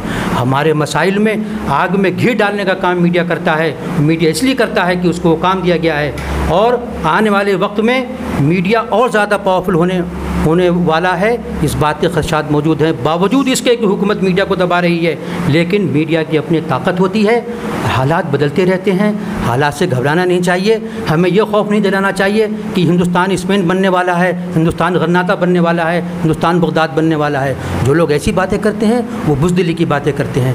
हिंदुस्तान कभी गरनाता स्पेन नहीं बनेगा। 20 करोड़ लोगों को मिटाना, उनको भगाना आसान काम नहीं है। जंग अज़ीम में भी चंद लाख लोग मारे गए थे। आप 40 लाख लोगों को निकालने की बात कर रहे हैं। 40 लाख लोग नहीं निकाले जा सकते, ये नामुमकिन है। अभी किसी साहब ने NRC का जिक्र किया था कि एक मसला आ रहा है, आप कह दीजिए पूरे मुल्क में NRC कराओ, उनके एजेंडे की खुद हवा निकल जाएगी। आप कहिए कराइए NRC, क्या डर है हमको? तो हम अपनी निगेटिविटी को कम करके पॉजिटिविटी की तरफ ज़्यादा ध्यान दें तो शायद हम अपने मसाइल पर काबू पा सकते हैं और आज़ादी के सही समरा से फ़ायदा उठा सकते हैं। बहुत शुक्रिया डॉक्टर सैयद कासिम साहब ने तफसील से पूरे हालात पे गुफ्तगू की, और जो हमारा उन्वान है कि आज़ादी के 70 साल और मौजूदा हालात, इस मौजू का भी उन्होंने मुकम्मल अहाता करने की कोशिश की है। कई अहम बातें उन्होंने ऐसी कही है जिस पर हम सभी की तवज्जो होनी चाहिए, और इस बारे में हम जब अपना अख्तिताम करेंगे तो हर एक की राय भी लेंगे, क्या होना चाहिए, फ़ाइनल राय आएगी। उससे पहले हमारे और कई पैनलिस्ट जो हैं, अभी डॉक्टर कमरुद्दीन कासमी आए हैं, पहले से हमारे डॉक्टर सखावत साहब मौजूद हैं। डॉक्टर सखावत साहब से हम कहेंगे कि चंद मिनटों में अपनी राय का, डॉक्टर कमरुद्दीन साहब हैं, पहले हम इनसे चाहेंगे कि अपनी राय का इजहार करें वक्त का ख्याल करते हुए। मेरा ख़्याल ये है कि मुसलमानों को इस वक्त जो सबसे अहम काम करने की चीज़ है वो ये है कि तालीम की तरफ ध्यान दें। दूसरी चीज़ ये है कि इख्तिलाफ़ात तो होते रहते हैं और जितने लोग होंगे उतनी राय होंगी, इसलिए इख्तिलाफ़ राय कोई बहुत बड़ी चीज़ नहीं है। बस ये है कि इत्तेहाद की तलाश की ज़रूरत है कि इख्तिलाफ़ात की जो राहें हैं, जिनके ज़रिए से, जिन चीज़ों के ज़रिए से इख्तिलाफ़ात हो रही हैं, उनमें हम इत्तेहाद के साथ रहें। बस यही दो चीज़ें हमें कहनी हैं। बहुत शुक्रिया। हमारे साथ जामिया मिल्लिया इस्लामिया से शाया होने वाली मैगज़ीन इस्लाम और असर जदीद के एसोसिएट एडिटर और दारुल उलूम देवबंद के साबिक़ उस्ताद मौलाना सैयद अनवर कासमी मौजूद हैं। हम उनसे जानना चाहेंगे इस मौजू पर उनके ख़यालात। बिस्मिल्लाहिर्रहमानिर्रहीम। मुल्क में बसने वाले या दुनिया की किसी भी ख़ित्ते में इस मुल्क के बाशिंदे मौजूद हैं, उनको हम अपने दिली गहराइयों से आज यौम आज़ादी की मुबारकबाद देते हैं और मिल्लत टाइम्स को भी इस मुबारक प्रोग्राम के इनेकाद की मुबारकबाद देते हैं। अल्हम्दुलिल्लाह, अल्लाह ने हमारे लिए वो सरज़मीन मुक़द्दर की है जो बिलाशुबा बहुत ही मुबारक और बहुत ही पुरकैफ़ है। किसी ने कहा था, यहाँ तो ज़िंदगी ही ज़िंदगी महसूस होती है, यही लगता है जैसे ज़र्रा ज़र्रा सांस लेता हो कि मिट्टी भी यहाँ की शबनमी महसूस होती है। तो ये हमारे लिए बहुत ही मुबारक मामला है कि अल्लाह रब्बुल इज़्ज़त ने हमें इस सरज़मीन में पैदा किया। रही बात आज़ादी के हुसूल के बाद 72 सालों का ज़िक्र या उसके अचीवमेंट्स, तो बहुत सारी बातें हमारे तबसरा निगारों की तरफ से और मौजूद हज़रात की तरफ से आई। मैं सैयद कासिम साहब की बातों से भी इत्तेफ़ाक करता हूँ और ये शेर अर्ज़ करता हूँ कि है जुस्तजू के खूब से हो खूब तर कहाँ, है जुस्तजू के खूब से हो खूब तर कहाँ, अब देखिए ठहरती है जाकर नज़र कहाँ। तो यकीनन हमें माज़ी की ताबनाक तारीख़ को के उन पहलुओं को साथ लेकर चलना चाहिए जिनसे हमें ताउन और मदद मिलता हो, और उन चीज़ों से, उन बोझ को, उन परेशानियों से दूर रहने की कोशिश करनी चाहिए जो हमें हरदम डसने की फ़िराक़ में मौजूद हो। लाए-अमल तैयार करनी चाहिए और एक रोशनी के साथ आगे बढ़ने की कोशिश करनी चाहिए। बहुत सारी बातों में एक अहम बात यह है कि इल्म की ताकत हर ज़माने में मुसल्लम रही है और जिससे इनकार न अभी हो सकता है न मुस्तक़बिल में इसका कोई इम्कान है। तालीम का मसला बहुत अहम मसला होता है और ये मसला हम किसी दूसरे के सुपुर्द हरगिज़ नहीं कर सकते। हमें नहीं भूलना चाहिए कि ज़्यादा दिन की बात नहीं है, 60-70 साल पहले हिंदुस्तान में बसने वाले जितने भी हैं सबकी बुनियादी तालीम का मरकज़ हमारे ही इदारे हुआ करते थे और वहीं से पढ़कर ये लोग निकले हैं। आज हमारी कोताहियों, कमियों, जो भी हालात पैदा हुए हैं, उन हालात से जो मौका बदला है, सूरत हाल बदली है, तो हमें भी अपने आप को बदलने में कोई कबाहत नहीं महसूस करनी चाहिए। इल्म की रोशनी जहाँ भी मिलती हो वहाँ जाना चाहिए और उसी तरह से अपने आप को फिर से उस जगह पर लाने की कोशिश करनी चाहिए जिस तरह से हमारे अहले वतन ने अपने आप को आगे बढ़ाया है और जिस मौके तक पहुँच गए हैं। जनाब कासिम सैयद साहब या सैयद कासिम साहब ने फरमाया कि मदारिस को, मकातिब की और मसाजिद की तरफ हमारे कौम की बड़ी तवज्जो रही है। मैं थोड़ा सा डिफ़र करता हूँ कि बहुत मुख्तसर सी कोशिश और अपनी मालियत का बहुत मुख्तसर हिस्सा देकर हमारे हजरात, चाहे वो ब्यूरोक्रेट्स हो, चाहे वो बिज़नेसमैन हो, चाहे जिस हैसियत के भी हों, वो अपने आप को एक अजीम फरीज़े से अलग कर लेते हैं। जो मदारिस और मसाजिद को मिलता है वो बहुत मामूली है। इससे बड़ी ज़िम्मेदारी उन पर आयद होती थी कि वो कौम की तामीर और तरक्की में, ख़ास तौर से तालीमी तरक्की पर ज़्यादा से ज़्यादा तवज्जो देते और अपने इदारे और अपने इंस्टीट्यूट, सेंटर्स और मराकिज़ कायम करते।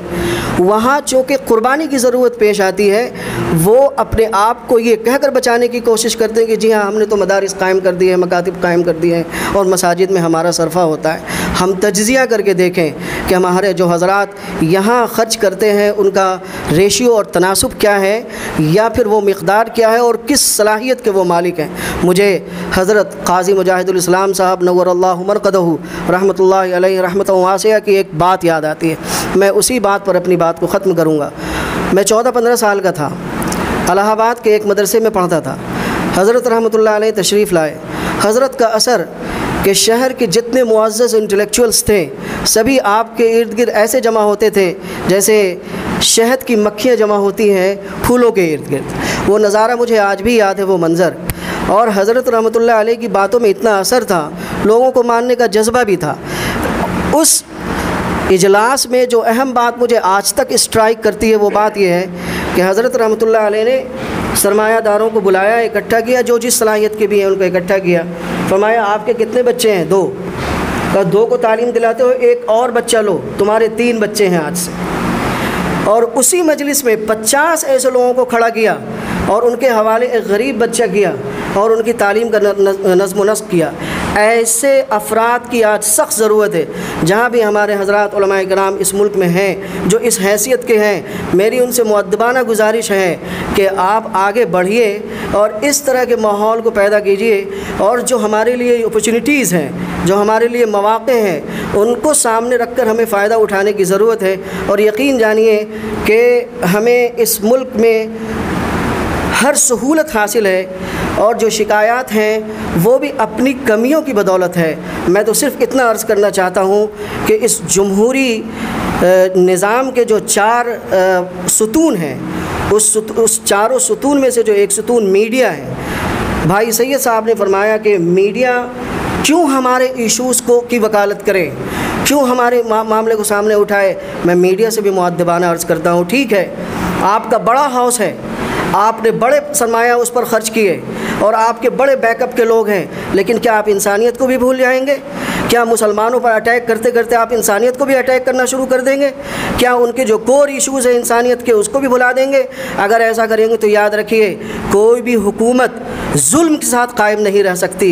आप जुल्म के चलन को छोड़ दीजिए, आप अपने सरमायादारों को किनारा कीजिए, इंसानियत के इशूज़ को सामने लाइए। मुझे उम्मीद है कि मीडिया के लोग इस जानिब तवज्जो देंगे ताकि मुल्क की सलामती और इसकी सेहत में इजाफ़ा हो और ये मुल्क चमन की तरह हमेशा चमकता और दमकता रहे। यही मेरी दुआ है और आरज़ू है। वाखिर दावाना अल्हम्दुलिल्लाह। बहुत शुक्रिया सैयद अनवर क़ासमी साहब। हाज़रीन, आप हमारा ये प्रोग्राम देख रहे हैं आज़ाद हिंदुस्तान के 70 साल और मौजूदा हालात। हमारे जितने पैनलिस्ट हैं तकरीबन सभी की बात आ गई है। हमने जैसा कि कहा कि अख्ताम पर हम हर एक की राय लेंगे और उनके लिए सिर्फ 40 सेकंड से 1 मिनट तक का वक्त है। इस वक्फे में हम चाहेंगे कि तमाम पैनलिस्ट अपनी बात कहने की कोशिश करें। आज की जो ख़ास तौर से बात हुई कि हिंदुस्तान की आज़ादी को 71 साल हो चुके हैं, 72वीं यौम आज़ादी में 72वें साल में हम दाखिल हो चुके हैं और जो मौजूदा हुकूमत बीजेपी जिससे खौफ और दहशत का माहौल जैसा कहा जा रहा है उसके 5 साल पूरे हो गए हैं। अभी इस प्रोग्राम के शुरू होने से पहले हमने फेसबुक पर एक पोल डाला था कि क्या वज़ीर-ए-आज़म नरेंद्र मोदी आज 5 ही मरतबा उन्होंने लाल किला की फसील से ख़िताब किया है तो क्या उनका आखिरी ख़िताब होगा। उस बारे में बहुत सारे लोगों ने अपना कमेंट्स किया, अपनी राय दी है, उसका नतीजा भी हम आपको बताएंगे। और जो सबसे आखिरी राय लेंगे इस पैनल में हम इमाम बुरहानुद्दीन क़ासिमी और क़ासिम सईद साहब की, ये दोनों आज सदर इजलास की हैसियत से भी हमारे यहाँ मौजूद हैं। तो हम इसका आगाज़ करेंगे डॉक्टर हिफ्ज़ुर्रहमान क़ासिमी साहब से। आप Markazul Maarif education and research centre Delhi के इंचार्ज हैं और इसी दिल्ली इंचार्ज के ताउन से इश्तराक से हमारा ये प्रोग्राम भी हो रहा है। तो हम गुजारिश करेंगे कि 40 सेकंड से 1 मिनट तक में अपनी बात रखने की कोशिश कीजिए। अस्सलाम वालेकुम रहमतुल्लाहि व बरकातुहू। देखिए अभी जो बातें चल रही थी तो हमारी बातों का जो मरकज़ी महवर है वो मुसलमान है हिंदुस्तान के अंदर। तो जितनी भी कम्युनिटीज़ किसी भी मुल्क में बसती हैं तो हर एक कम्युनिटी का एक लीडर होता है। हमारे मुसलमानों के भी बहुत सारे लीडरान हैं माशाअल्लाह। लेकिन सिर्फ एक बात मैं ये अर्ज़ करना चाहूँगा कि हमारे जो लीडर्स हैं उनको ख़ुद को अपग्रेड करने की ज़रूरत है। अभी जो एक लीडर होता है तो वो अपने मातहत रहने वाले तमाम चीज़ों के जितने भी हालात या मसाइल होते हैं तमाम चीज़ों से वो मुकम्मल तौर पर वाक़फ़ियत रखता है और तमाम मसाइल के हल को तलाश करने की सलाहियत रखता है वो। लेकिन अभी हमारे कायदीन के अंदर थोड़ी बहुत इस लिहाज से जो है वो कमी है। उनको चाहिए कि वो ख़ुद को अपग्रेड करें और जो हमारे मसाइल हैं उनका हल तलाश किया जाए। बस जज़ाकल्लाह। हमारे साथ यहाँ पर कई यंग पैनलिस्ट भी शामिल हैं या यहाँ आए हैं, उसमें सुफियान सैफ हैं और कोई अगर बोलना चाहें तो मुकम्मल इजाज़त है 20 से 30 सेकंड में, या कोई सवाल हो आपके जहन में तो वो कर सकते हैं। क़ासिम सैयद साहब ने एक बहुत अहम मसला वो उठाया कि मिल्लत के मसाइल तो है, इसके मुल्क के बहुत सारे मसाइल हैं जिनके हम ये इख्तियार नहीं है कि हम उसको हल कर सकें, लेकिन जहाँ हम जिन मसाइल को हम कर सकते हैं हल वहाँ भी हमारे इख्तलाफात बढ़ते जा रहे हैं। तो इन इख्तलाफात यहाँ पे उलमाए किराम की बहुत सारी तादाद है। मैं ये मतलब चाँद का ये मसला कब तक रहेगा, ये कब तक 2-3 ईद होती रहेगी। तो कम से कम इस तरह के जो मसाइल है उस पर तो एक हो ही सकते हैं। तो वो उलमाए किराम की ज़िम्मेदारी है कि मतलब किस तरह से इस चाँद के मसले को हल करेंगे। इस पर दूसरी कौम के लोग हंसते भी हैं और बहुत से कहूँगा इसका नहीं, और मैं चाहूँगा कि क़ासिम सैयद साहब जो है थोड़ा इस पर वो कर दें और बाकी उलमाए किराम का जवाब। देखिए ये बहुत तकलीफ़देह मसला है। ये सिर्फ रोयत हिलाल का ही मामला नहीं है। अभी जब तलाक़ का मसला आया था तो मुझे माफ़ कीजिएगा, तलाक़ का मसला सुप्रीम कोर्ट में जब पेश हुआ, ऑन रिकॉर्ड है ये, वहाँ मसला तलाक़ की हैसियत से पेश नहीं हुआ, वहाँ मसला मसलक की हैसियत से पेश हुआ। जब सुप्रीम कोर्ट ने डांट पिलाई कि आप जो ये बात कह रहे हैं कि एक नशिस्त में 3 तलाक़ें हो जाती हैं, क्या ये पूरी उम्मत का इस पे इजमा है? तब जाके मुस्लिम पर्सनल बोर्ड ने एक अमेंडमेंट वहाँ पर दाखिल किया कि नहीं, हमारे यहाँ तबका ऐसा भी है जो एक नशिस्त में 3 तलाक़ों को 3 नहीं मानता। और आज जो सुप्रीम कोर्ट के फैसले से जो सूरत हाल पैदा हुई है, माफ़ कीजिएगा, उसी इख्तिलाफ के नतीजे से पैदा हुई है। जब गुंजाइशें मौजूद हों, जैसे मौलाना अशरफ अली थानवी रहमतुल्लाह अलैह ने गालबन सन 37 में जब मसला पैदा हुआ था शोहर के गायब होने वाला, उसकी एक इस्तिलाह है अरबी में, क्या कहते हैं उसको, मफ़क़ूदुल ख़बर।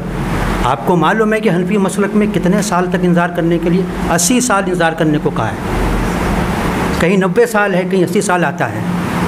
लेकिन हनफी मसलक के अलावा मालकी या हम्बली मसलक में उसकी मुद्दत 5 साल है। तो जब इर्तिदाद शुरू हुआ, जब लड़कियों ने मुर्तद होकर दूसरे मज़हब के लोगों से शादियां करना शुरू कर दी थी, तब उलमाए किराम इकट्ठे हुए और उन्होंने हम्बली मसलक पर इत्तेफाक किया और कहा कि यहाँ 5 साल में हो सकता है। ये होता है इज्तिहाद, ये होती है रोशन ख्याली, ये होता है ख़ुद को मसाइल अपने सर पे लादने का से बचने का तरीक़ा। हमें ऐसे रोशन ख़याल, ऐसे इज्तिहादी जहन रखने वाले उलमा की, फ़ुक़हा की ज़रूरत है जो हालात की तब्दीलियों को मद्देनज़र रख कर फ़ैसला करें। इसके लिए जुर्रत की ज़रूरत होती है, इसके लिए हिम्मत की ज़रूरत होती है। बदकिस्मती से वो जुर्रत और हिम्मत जो एक ज़माने में उलमा का इफ्तिखार थे, पता नहीं क्यों लगता है कि पहले के मुकाबले में कुछ कम हो गई। चाँद का मसला ये होता था कि भाई आके बताओ तब हम उसको मानेंगे। आज के दौर में हम कितनी चीज़ों को बग़ैर किसी की तस्दीक के मान लेते हैं। और इसी टेक्नोलॉजी के दौर में जब मिनटों में कोई चीज़ कहीं से कहीं चली जाती है, जब आप टेलीफोन पर तलाक़ को भी जायज़ करार दे सकते हैं, जब कोई व्हाट्सएप पर तलाक़ दे देता है वो भी मान ली जाती है, तो चाँद की रुयत के मामले में थोड़ा बहुत तो एक्सटेंशन बनता है। तो अगर ये रुयत पता लगा, जैसे कि अब ये होने लगा है, इमारत शरिया ने दूसरे लोग ये करने लगे हैं कि यहाँ बैठे हुए हैं दिल्ली में, लेकिन अगर बिहार से रुयत आ गई, भोपाल से आ गई या मुल्क के कुछ 2-4 हिस्सों से आ गई तो वो मान लेते हैं। दूसरे लोगों को भी इस तरह का रास्ता निकालना चाहिए। इस पर ये ज़िद का मसला नहीं है, ये अनानियत का मसला नहीं है, ये अनानियत का मसला हो गया है, ये ज़िद का मसला हो गया है। जब अनानियत और ज़िद आड़े आ जाती हैं तो मसाइल के हल में इश्काल पैदा होती है। और ये मसला तो आप ही को हल करना होगा, इसलिए कि आप ही के हाथ में हमारी ईदें कराना, कब हम ईद मनाएं कब ना मनाएं।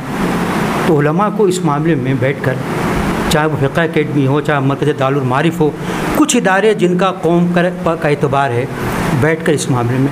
मैं भी दारुल गया था, दारुल वक़्फ़ में, वहाँ स्टेज पर बैठ के देख के लोगों को बड़ा मुझे अच्छा लगा कि 50 साल पहले वो मंज़र नहीं हो सकता था जो आज नज़र आया। तो इख्तलाफ का इसी तरह से हल तलाश करना चाहिए। और कोई सवाल हो किसी के ज़हन में? सखावत साहब कुछ कहें? मैं एक सवाल बुरहान साहब से भी करूँगा। अभी देखिए सवालात बहुत ज़्यादा हैं, मसाइल भी बहुत ज़्यादा हैं, लेकिन एक सवाल जो भी हमारे सीनियर दोस्त जनाब कासिम सैयद साहब ने किया है मीडिया हाउसेस के ताल्लुक़ से, उस सिलसिले में मैं एक बात तवज्जो दिलाना चाहूँगा। यहाँ मरकज़ुल मारिफ़ के बहुत ही ज़िम्मेदारान लोग मौजूद हैं, मौलाना बुरहानुद्दीन कासमी साहब हैं, हमारे मौलाना मुदस्सिर कासमी हैं और लोग भी हैं, कि अंग्रेज़ी की तालीम तरबियत के लिए इन्होंने जो एक मुल्क गिर सतह पर जो मुहिम चलाई है वो काबिल मुबारकबाद है और उसके बहुत ही बेहतरीन नताइज सामने आए हैं। मुझे अफसोस है बल्कि शिकायत है कि दिल्ली में जो मरकज़ चल रहा था उसको बंद कर दिया गया है, उसको शुरू किया जाना चाहिए। दूसरी तरफ जो मीडिया हाउस की बात मैं कह रहा हूँ कि क्यों मरकज़ुल मारिफ़ जैसे मरकज़ी इदारे क्या इस तरह के काम नहीं कर सकते? बहुत सारे लोगों से बहुत ज़्यादा तवक्कुआत हो सकती हैं, लेकिन मैं समझता हूँ कि ये जो मिल्लत टाइम्स का जो इस तरह का इदारा है, क्या इस तरह के 50 अल्टरनेट मीडिया हाउसेस नहीं खोले जा सकते? ज़रूरी नहीं है कि 1000 करोड़ रुपया सर्फ करके जो है आप कोई बहुत बड़ा टीवी चैनल शुरू करें। ये छोटे छोटे मीडिया हाउसेस अगर मुल्क के मुख्तलिफ़ कोनों में खोल दिए जाएँ तो मुझे लगता है कि एक इनकलाब आएगा, एक तब्दीली आएगी। मैं इस सिलसिले में जनाब मौलाना बुरहानुद्दीन कासमी साहब से ज़रूर कमेंट चाहूँगा। मैं भी अपनी बात जोड़ देता हूँ कि मौलाना बुरहान साहब बहुत संजीदा व सुलझे हुए आदमी हैं। ये कम से कम ये बताएं कि हम अपने इख्तलाफात में किस तरह से इश्तराक की गुंजाइश पैदा कर सकते हैं।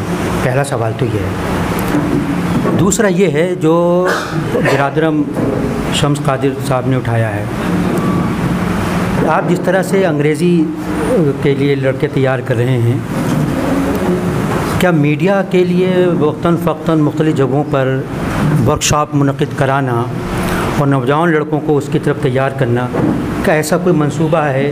अगर है तो बहुत अच्छा है, और अगर नहीं है तो क्यों नहीं है? ऐसा कुछ मिलेगा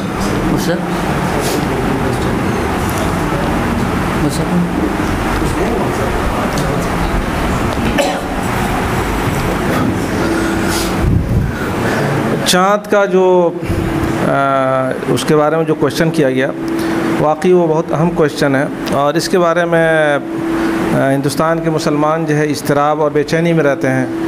कहीं जो है 29 का चाँद बताया जाता है, कहीं 30 का चाँद अभी जो ज़िलहिज्जा का चाँद है, इसमें अहमद बुखारी साहब ने अहमद बुखारी साहब ने कहा कि भाई 30 का चाँद है, और हिंदुस्तान के जो दीगर उलमा हैं उन्होंने ऐलान किया कि 29 का चाँद है, तो एक जो है तज़ब्ज़ुब और एक इज़्तिराब की कैफियत रहती है, नहीं रहनी चाहिए। लेकिन इसमें बड़ी मजबूरी ये है कि जिस तरीके से दूसरे इख्तिलाफ़ात हैं इसी तरह इस इख्तिलाफ़ को भी हमें ट्रीट करके चलना पड़ेगा, और जिस पे आदमी को एतमाद हो, भरोसा हो, ट्रस्ट हो, उसको जो आदमी फ़ॉलो कर ले। अब जाहिर सी बात है कि पूरे मुल्क में 29 के चाँद का ऐलान हुआ, सिर्फ़ एक बुखारी साहब हैं जिन्होंने 30 के चाँद का ऐलान किया। तो इसमें सोचने वाली बात यह है कि जो जमहूर है, जो अक्सरियती जो फ़ैसला है, उसको जो है एक्सेप्ट कर लिया जाए, और वही जो है कि इत्तेहाद का ज़रिया हो सकता है। दूसरी बात यह है कि तलाक़ सलासा की बात आई मुख्तसरन, तो इससे मैं ये अर्ज़ करना चाहूँगा कि ये हाईली एकेडमिक मामला है। तलाक़ सलासा का मामला या हलाला का मामला, इस तरह के मामला जो हैं ये हाईली एकेडमिक हैं, और जब तक जो इसके बारे में मुकम्मल मुताला न हो, इस पर जो है गुफ्तगू करने से आदमी को गुरेज़ करना चाहिए, और इस पे गहराई के साथ मुताला करने के लिए हमें जो है वक्त मतलूब है, दरकार है। शरीयत के एतबार से हम ये देखते हैं कि तलाक़ सलासा ज़ाहिर सी बात है कि नाफिज़ है, और ये सिर्फ़ जो अहनाफ का मसला नहीं, सिर्फ़ फ़िक़्ह हनफ़ी का मसला नहीं है, बल्कि पूरी दुनिया में फ़िक़्ह हम्बली हो, फ़िक़्ह शाफ़ी हो, फ़िक़्ह मालिकी हो या फ़िक़्ह हनफ़ी हो, चारों अइम्मा इस बात पर मुत्तफ़िक़ हैं कि 3 तलाक़ जो है वो 3 तलाक़ जो पड़ती है।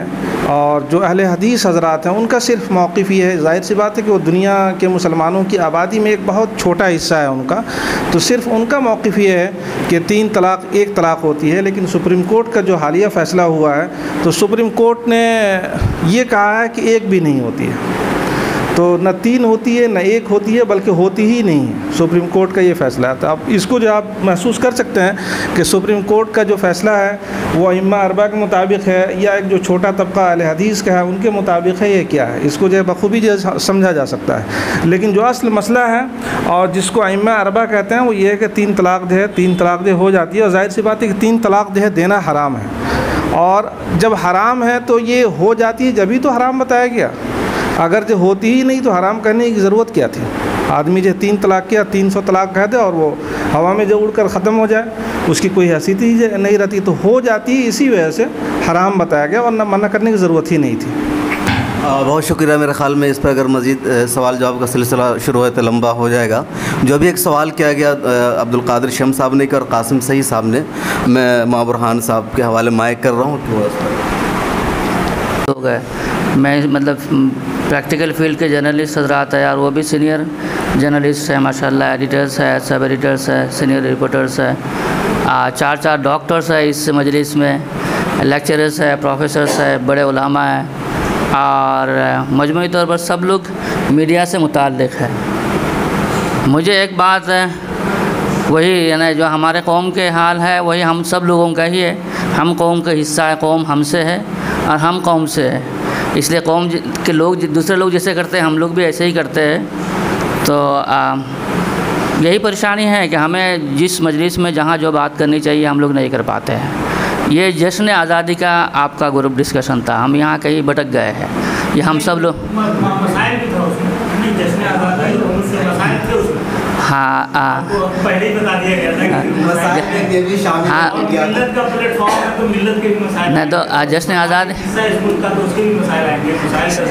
ठीक है। जश्न आज़ादी में जो मसाइल है न, वही मसाइल को हम लोग कभी कभी क्लासीफाई करने में भी हमें परेशानी होती है कि किस तरह के मसाइल किस मजलिस के मसाइल है। जश्न आज़ादी के जो मसाइल है वो मुल्की, सियासी, तालीमी, समाजी, मुल्की पैमाने पे मुसलमान एज ए कम्युनिटी के इंटरनल मसाइल को हम लोगों को बात कर सकते हैं, करें, उसके लिए हम बुलाएं बाकायदा, उसका भी बात करें, बात करने में कोई हर्ज नहीं है। और चूँकि जब ग्रुप डिस्कशन है तो ज़रूरी नहीं है कि सारी आरा एक जैसा हो, ये अगर हो तो फिर ग्रुप डिस्कशन कहाँ से होंगे। यकीनी तौर पर उसमें कुछ ना कुछ आरा मुख्तलिफ होंगे, हम एक दूसरे से मुमकिन है बात में मुत्तफ़िक़ ना हो, लेकिन इस ग्रुप डिस्कशन का और इस मजलिस का पैगाम यही है कि हम मुख्तलिफ तो हो सकते हैं, राय में गैर मुत्तफ़िक़ तो हो सकते हैं, लेकिन एक दूसरे के मुखालिफ ना हो, हम एक दूसरे के मुखालफत ना करें, हम अपने इख्तलाफ को मुखालफत में तब्दील ना कर दे, ये हमारा पैगाम है। तो जो मैं उस मसाइल में बात ही नहीं करना चाहता हूँ। चांद के सिलसिले में सिर्फ़ ये जुमला मेरा जवाब है कि मेरा ख्याल अगस्त का है ना, अगस्त के नहीं मतलब सितंबर लास्ट मंथ का कवर स्टोरी इसी के ऊपर है। मेरे मैगज़ीन का ईस्टर्न किचन के कवर स्टोरी इसी मौजू ही के ऊपर है, वाई नॉट वन हलाल कमेटी इन इंडिया, और वो 13 पेज का कवर स्टोरी है। जिन हज़रात को इस मसला से दिलचस्पी है वो देखें, इंटरनेट में भी है, यहाँ भी मैगज़ीन है, देखिए वो वाइडली रेड है, उर्दू में भी आया है, अंग्रेज़ी में भी आया है, हिंदी में भी आया है कि एक हिलाल कमेटी पूरे हिंदुस्तान में क्यों नहीं है। मैं रमज़ान के पस मंज़र में वो लिखा था, पूरा का पूरा 13 पेज का, उसमें सारे हक़ाइक़ भी है, कुछ सुझाव भी है, तो उसको देख लें। चूँकि ये मजलिस नहीं है उस हिलाल कमेटी के ऊपर बात करने का, हम लोगों को उसमें उलझ जाएंगे। इसी तरह से ये मजलिस मेरे ख़्याल में तलाक़ बहुत ही ज़्यादा डिस्कस्ड हो गया है। खुदा के वास्ते जो पढ़े लिखे लोग हैं वो इन चीज़ों से निकल जाए। इससे हमारा ना तो कुछ बिगड़ने वाला है ना कुछ बनने वाला है। इसमें जितने बात करेंगे बिगड़ेगा, इसमें कम बात करेंगे तो हम आगे निकल सकते हैं।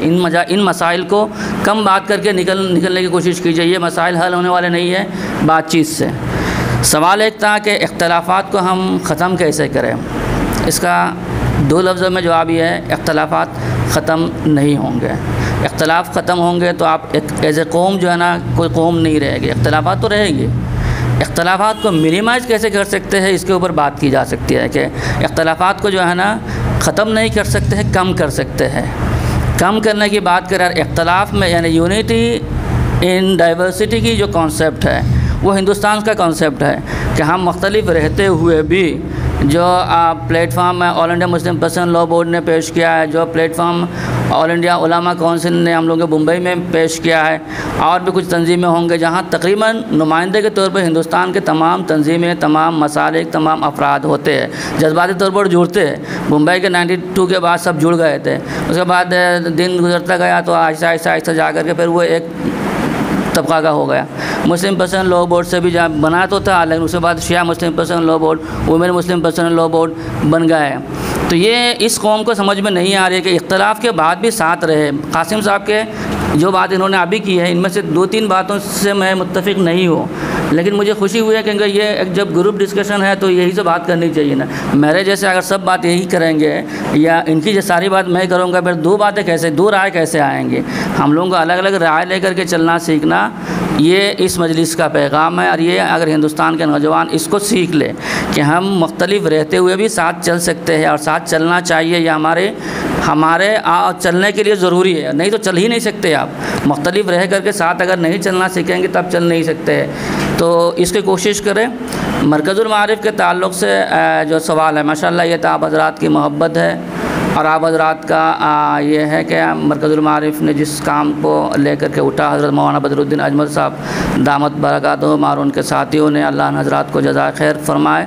ये यहाँ जितने भी हज़रात बैठे हुए हैं इंक्लूडिंग मी, हम सारे लोग उसी से जो है ना मुस्तफ़ीद है। तो आप हज़रात ने कहा कि मीडिया के भी ताल्लुक़ से हम चाहेंगे कि आप भी हमारे साथ आए, हम भी एक कदम आगे बढ़ाएं, आप भी एक कदम आगे बढ़ाएं और साथ मिल कर के चले। कोशिश तो यही है। यानी शम्स तबरेज़ भी जो काम कर रही है, या ईस्टर्न किचन का उसका नारा ही है alternative media, eastern kitchen alternative media people's choice, ये हमारा टैग लाइन है। तो हम तो कोशिश कर रहे हैं लेकिन नहीं हो पा रहा है। कोशिश जारी है, करते रहेंगे, आगे भी करते रहेंगे। जहाँ लोग और मिलते जाएंगे इंशाअल्लाह काफ़िला बनेगा, फिर आगे भी काम करेंगे। आप हज़रात के उससे अप्रिसिएशन का और उससे सुझाव का भी शुक्रिया। इस लाइन में हम लोग है, कोशिश कर रहे हैं, मुनज़्ज़म नहीं हो पा रहा है, वसाइल की कमियाँ हैं, हमारी तरफ भी कुछ कमियाँ हैं, जिसकी वजह से अब तक वो खातिर खा नतीजा नहीं आ पाया। अल्लाह से दुआ करें कि अल्लाह ताला हम लोगों को और तौफीक दे और मिलजुल करके सबको साथ लेकर के काम करने की तौफीक दे। इस मजलिस में शिरकत करने वाले तमाम हज़रात का मरकज़ुल मारिफ़ के एक बड़े खादिम होने की हैसियत से सबका शुक्रिया अदा करता हूँ कि आप हज़रात यहाँ छोटी सी दावत पर तशरीफ़ लाए और आकर के तकलीफ़ भी किए। हम लोग यकीनी तौर पर बहुत अच्छे खादिम नहीं है तो खिदमत नहीं कर पाए हैं, कर भी नहीं पाएंगे। बहुत बहुत शुक्रिया इस प्रोग्राम ऑर्गेनाइज़ करने के लिए। एक जुमला कहूँगा, सिर्फ एक जुमला, बात कुछ नहीं। मैंने इख्तलाफ में इश्तराक की गुंजाइशें तलाश करने की बात कही है, इख्तलाफ ख़त्म करने की बात नहीं कही है, क्योंकि ये नामुकम्मिनुल अमल है कि इख्तलाफात ख़त्म हो जाए। बहुत शुक्रिया नाज़रीन, ये हमारा आज का प्रोग्राम था जिसका उन्वान था आज़ाद हिंदुस्तान के 70 साल और मौजूदा हालात। इस टॉपिक पर या इस प्रोग्राम का हमने कल ये खाका तैयार किया था और मरकज़ुल Maarif education and research centre की जो दिल्ली यूनिट है, जो दिल्ली ऑफिस है, उसके इश्तराक से हमारा प्रोग्राम मुनक़िद हुआ। और इस पूरे प्रोग्राम के लिए हम सबसे पहले शुक्र अदा करेंगे अपनी टीम के 2 फ़र्द मोहम्मद मुनव्वर आलम और मासूम हुसैन का, जिन्होंने बड़ी मेहनत से जिद्दोजहद से पूरे प्रोग्राम को रिकॉर्ड किया, पूरा ऑर्गेनाइज़ किया। इसके अलावा पैनल में शामिल हम तमाम अफराद के शुक्रगुज़ार हैं, जिनमें से फ़हरिस्त हैं रोज़ाना ख़बरें के चीफ़ एडिटर जनाब कासिम सईद साहब, Markazul Maarif education and research centre Mumbai के डायरेक्टर जनाब डॉक्टर मौलाना बुरहानुद्दीन कासमी साहब, जामिया मिल्लिया इस्लामिया की मैगज़ीन के असिस्टेंट एडिटर जनाब डॉक्टर मौलाना सईद अनवर कासमी साहब, मारूफ कलमकार तज़िया निगार मौलाना मुद्दस्सिर अहमद कासमी साहब, associate editor eastern crescent Mumbai. हम शुक्रगुज़ार हैं तहे दिल से मौलाना मुफ्ती डॉक्टर उबैदुल्लाह कासमी साहब, असिस्टेंट प्रोफेसर दिल्ली यूनिवर्सिटी। हम शुक्रगुज़ार हैं डॉक्टर कमरुद्दीन कासमी साहब के, आप भी असिस्टेंट प्रोफेसर हैं दिल्ली यूनिवर्सिटी में। इसी तरह हम शुक्रगुज़ार हैं मौलाना वलीउल्लाह कासमी के, हम शुक्रगुज़ार हैं मौलाना डॉक्टर अबुल खैर कासमी साहब के। इसके अलावा हम शुक्रगुज़ार हैं अपने दोस्त मौलाना सलमान दानिश कासमी के, मौलाना शकीलुर रहमान नदवी के और डॉक्टर तौहीद आलम साहब डायरेक्टर ताज मीडिया कंपनी के। इसी तरीके से मौलाना सिकंदर आज़म साहब हैं, मौलाना सखावत साहब इनके शुक्रगुज़ार हैं। इसके अलावा हम शुक्रगुज़ार हैं जनाब डॉक्टर शहाबुद्दीन साकिब कासमी साहब की, आप सीनियर सब एडिटर हैं रोज़ानामा इनक़लाब के, और डॉक्टर अब्दुल कादिर शम साहब के, आप सीनियर एडिटर हैं रोज़ानामा राष्ट्रीय सहारा के, तज़िया निगार हैं। और ये तमाम लोग हैं जो मिल्लत टाइम्स से मोहब्बत करते हैं, हमसे मोहब्बत करते हैं, हर कदम पर रहनुमाई करते हैं। आप तमाम ने अपना कीमती वक्त दिया, आज छुट्टी के दिन में से अपना वक्त निकाल कर यहाँ तशरीफ़ लाने की ज़हमत गवारा की। इसके लिए हम तहे दिल से, दिल क्या था गहराइयों से आपके शुक्रगुज़ार हैं। आप तमाम नाज़रीन के हम शुक्रगुज़ार हैं, आपने हमारा प्रोग्राम देखा। हमारी आपसे गुजारिश होगी कि अपने ख़यालात का कमेंट में इजहार कीजिए, लिखिए। हम इसे मज़ीद बेहतर बनाने की कोशिश करेंगे। हमारा ये आज़म है कि हम महीने में इस तरह का प्रोग्राम करें, गेट टुगेदर करें, ऐसे लोगों को जमा करें और उनसे हम मिल्लत के मसाइल पर गुफ्तगू करें। एक मरतबा फिर हम अपनी टीम के दोनों अफराद मुनव्वर आलम और मासूम का शुक्रिया अदा करते हैं, आप सबका शुक्रिया अदा करते हैं। ताज़ा तरीन ख़बरों के लिए कहीं भी कभी भी अब लॉगिन कीजिए www.millattimes.com। आप सबको जश्न आज़ादी की मुबारकबाद। ये प्रोग्राम देखने के लिए आपका शुक्रिया।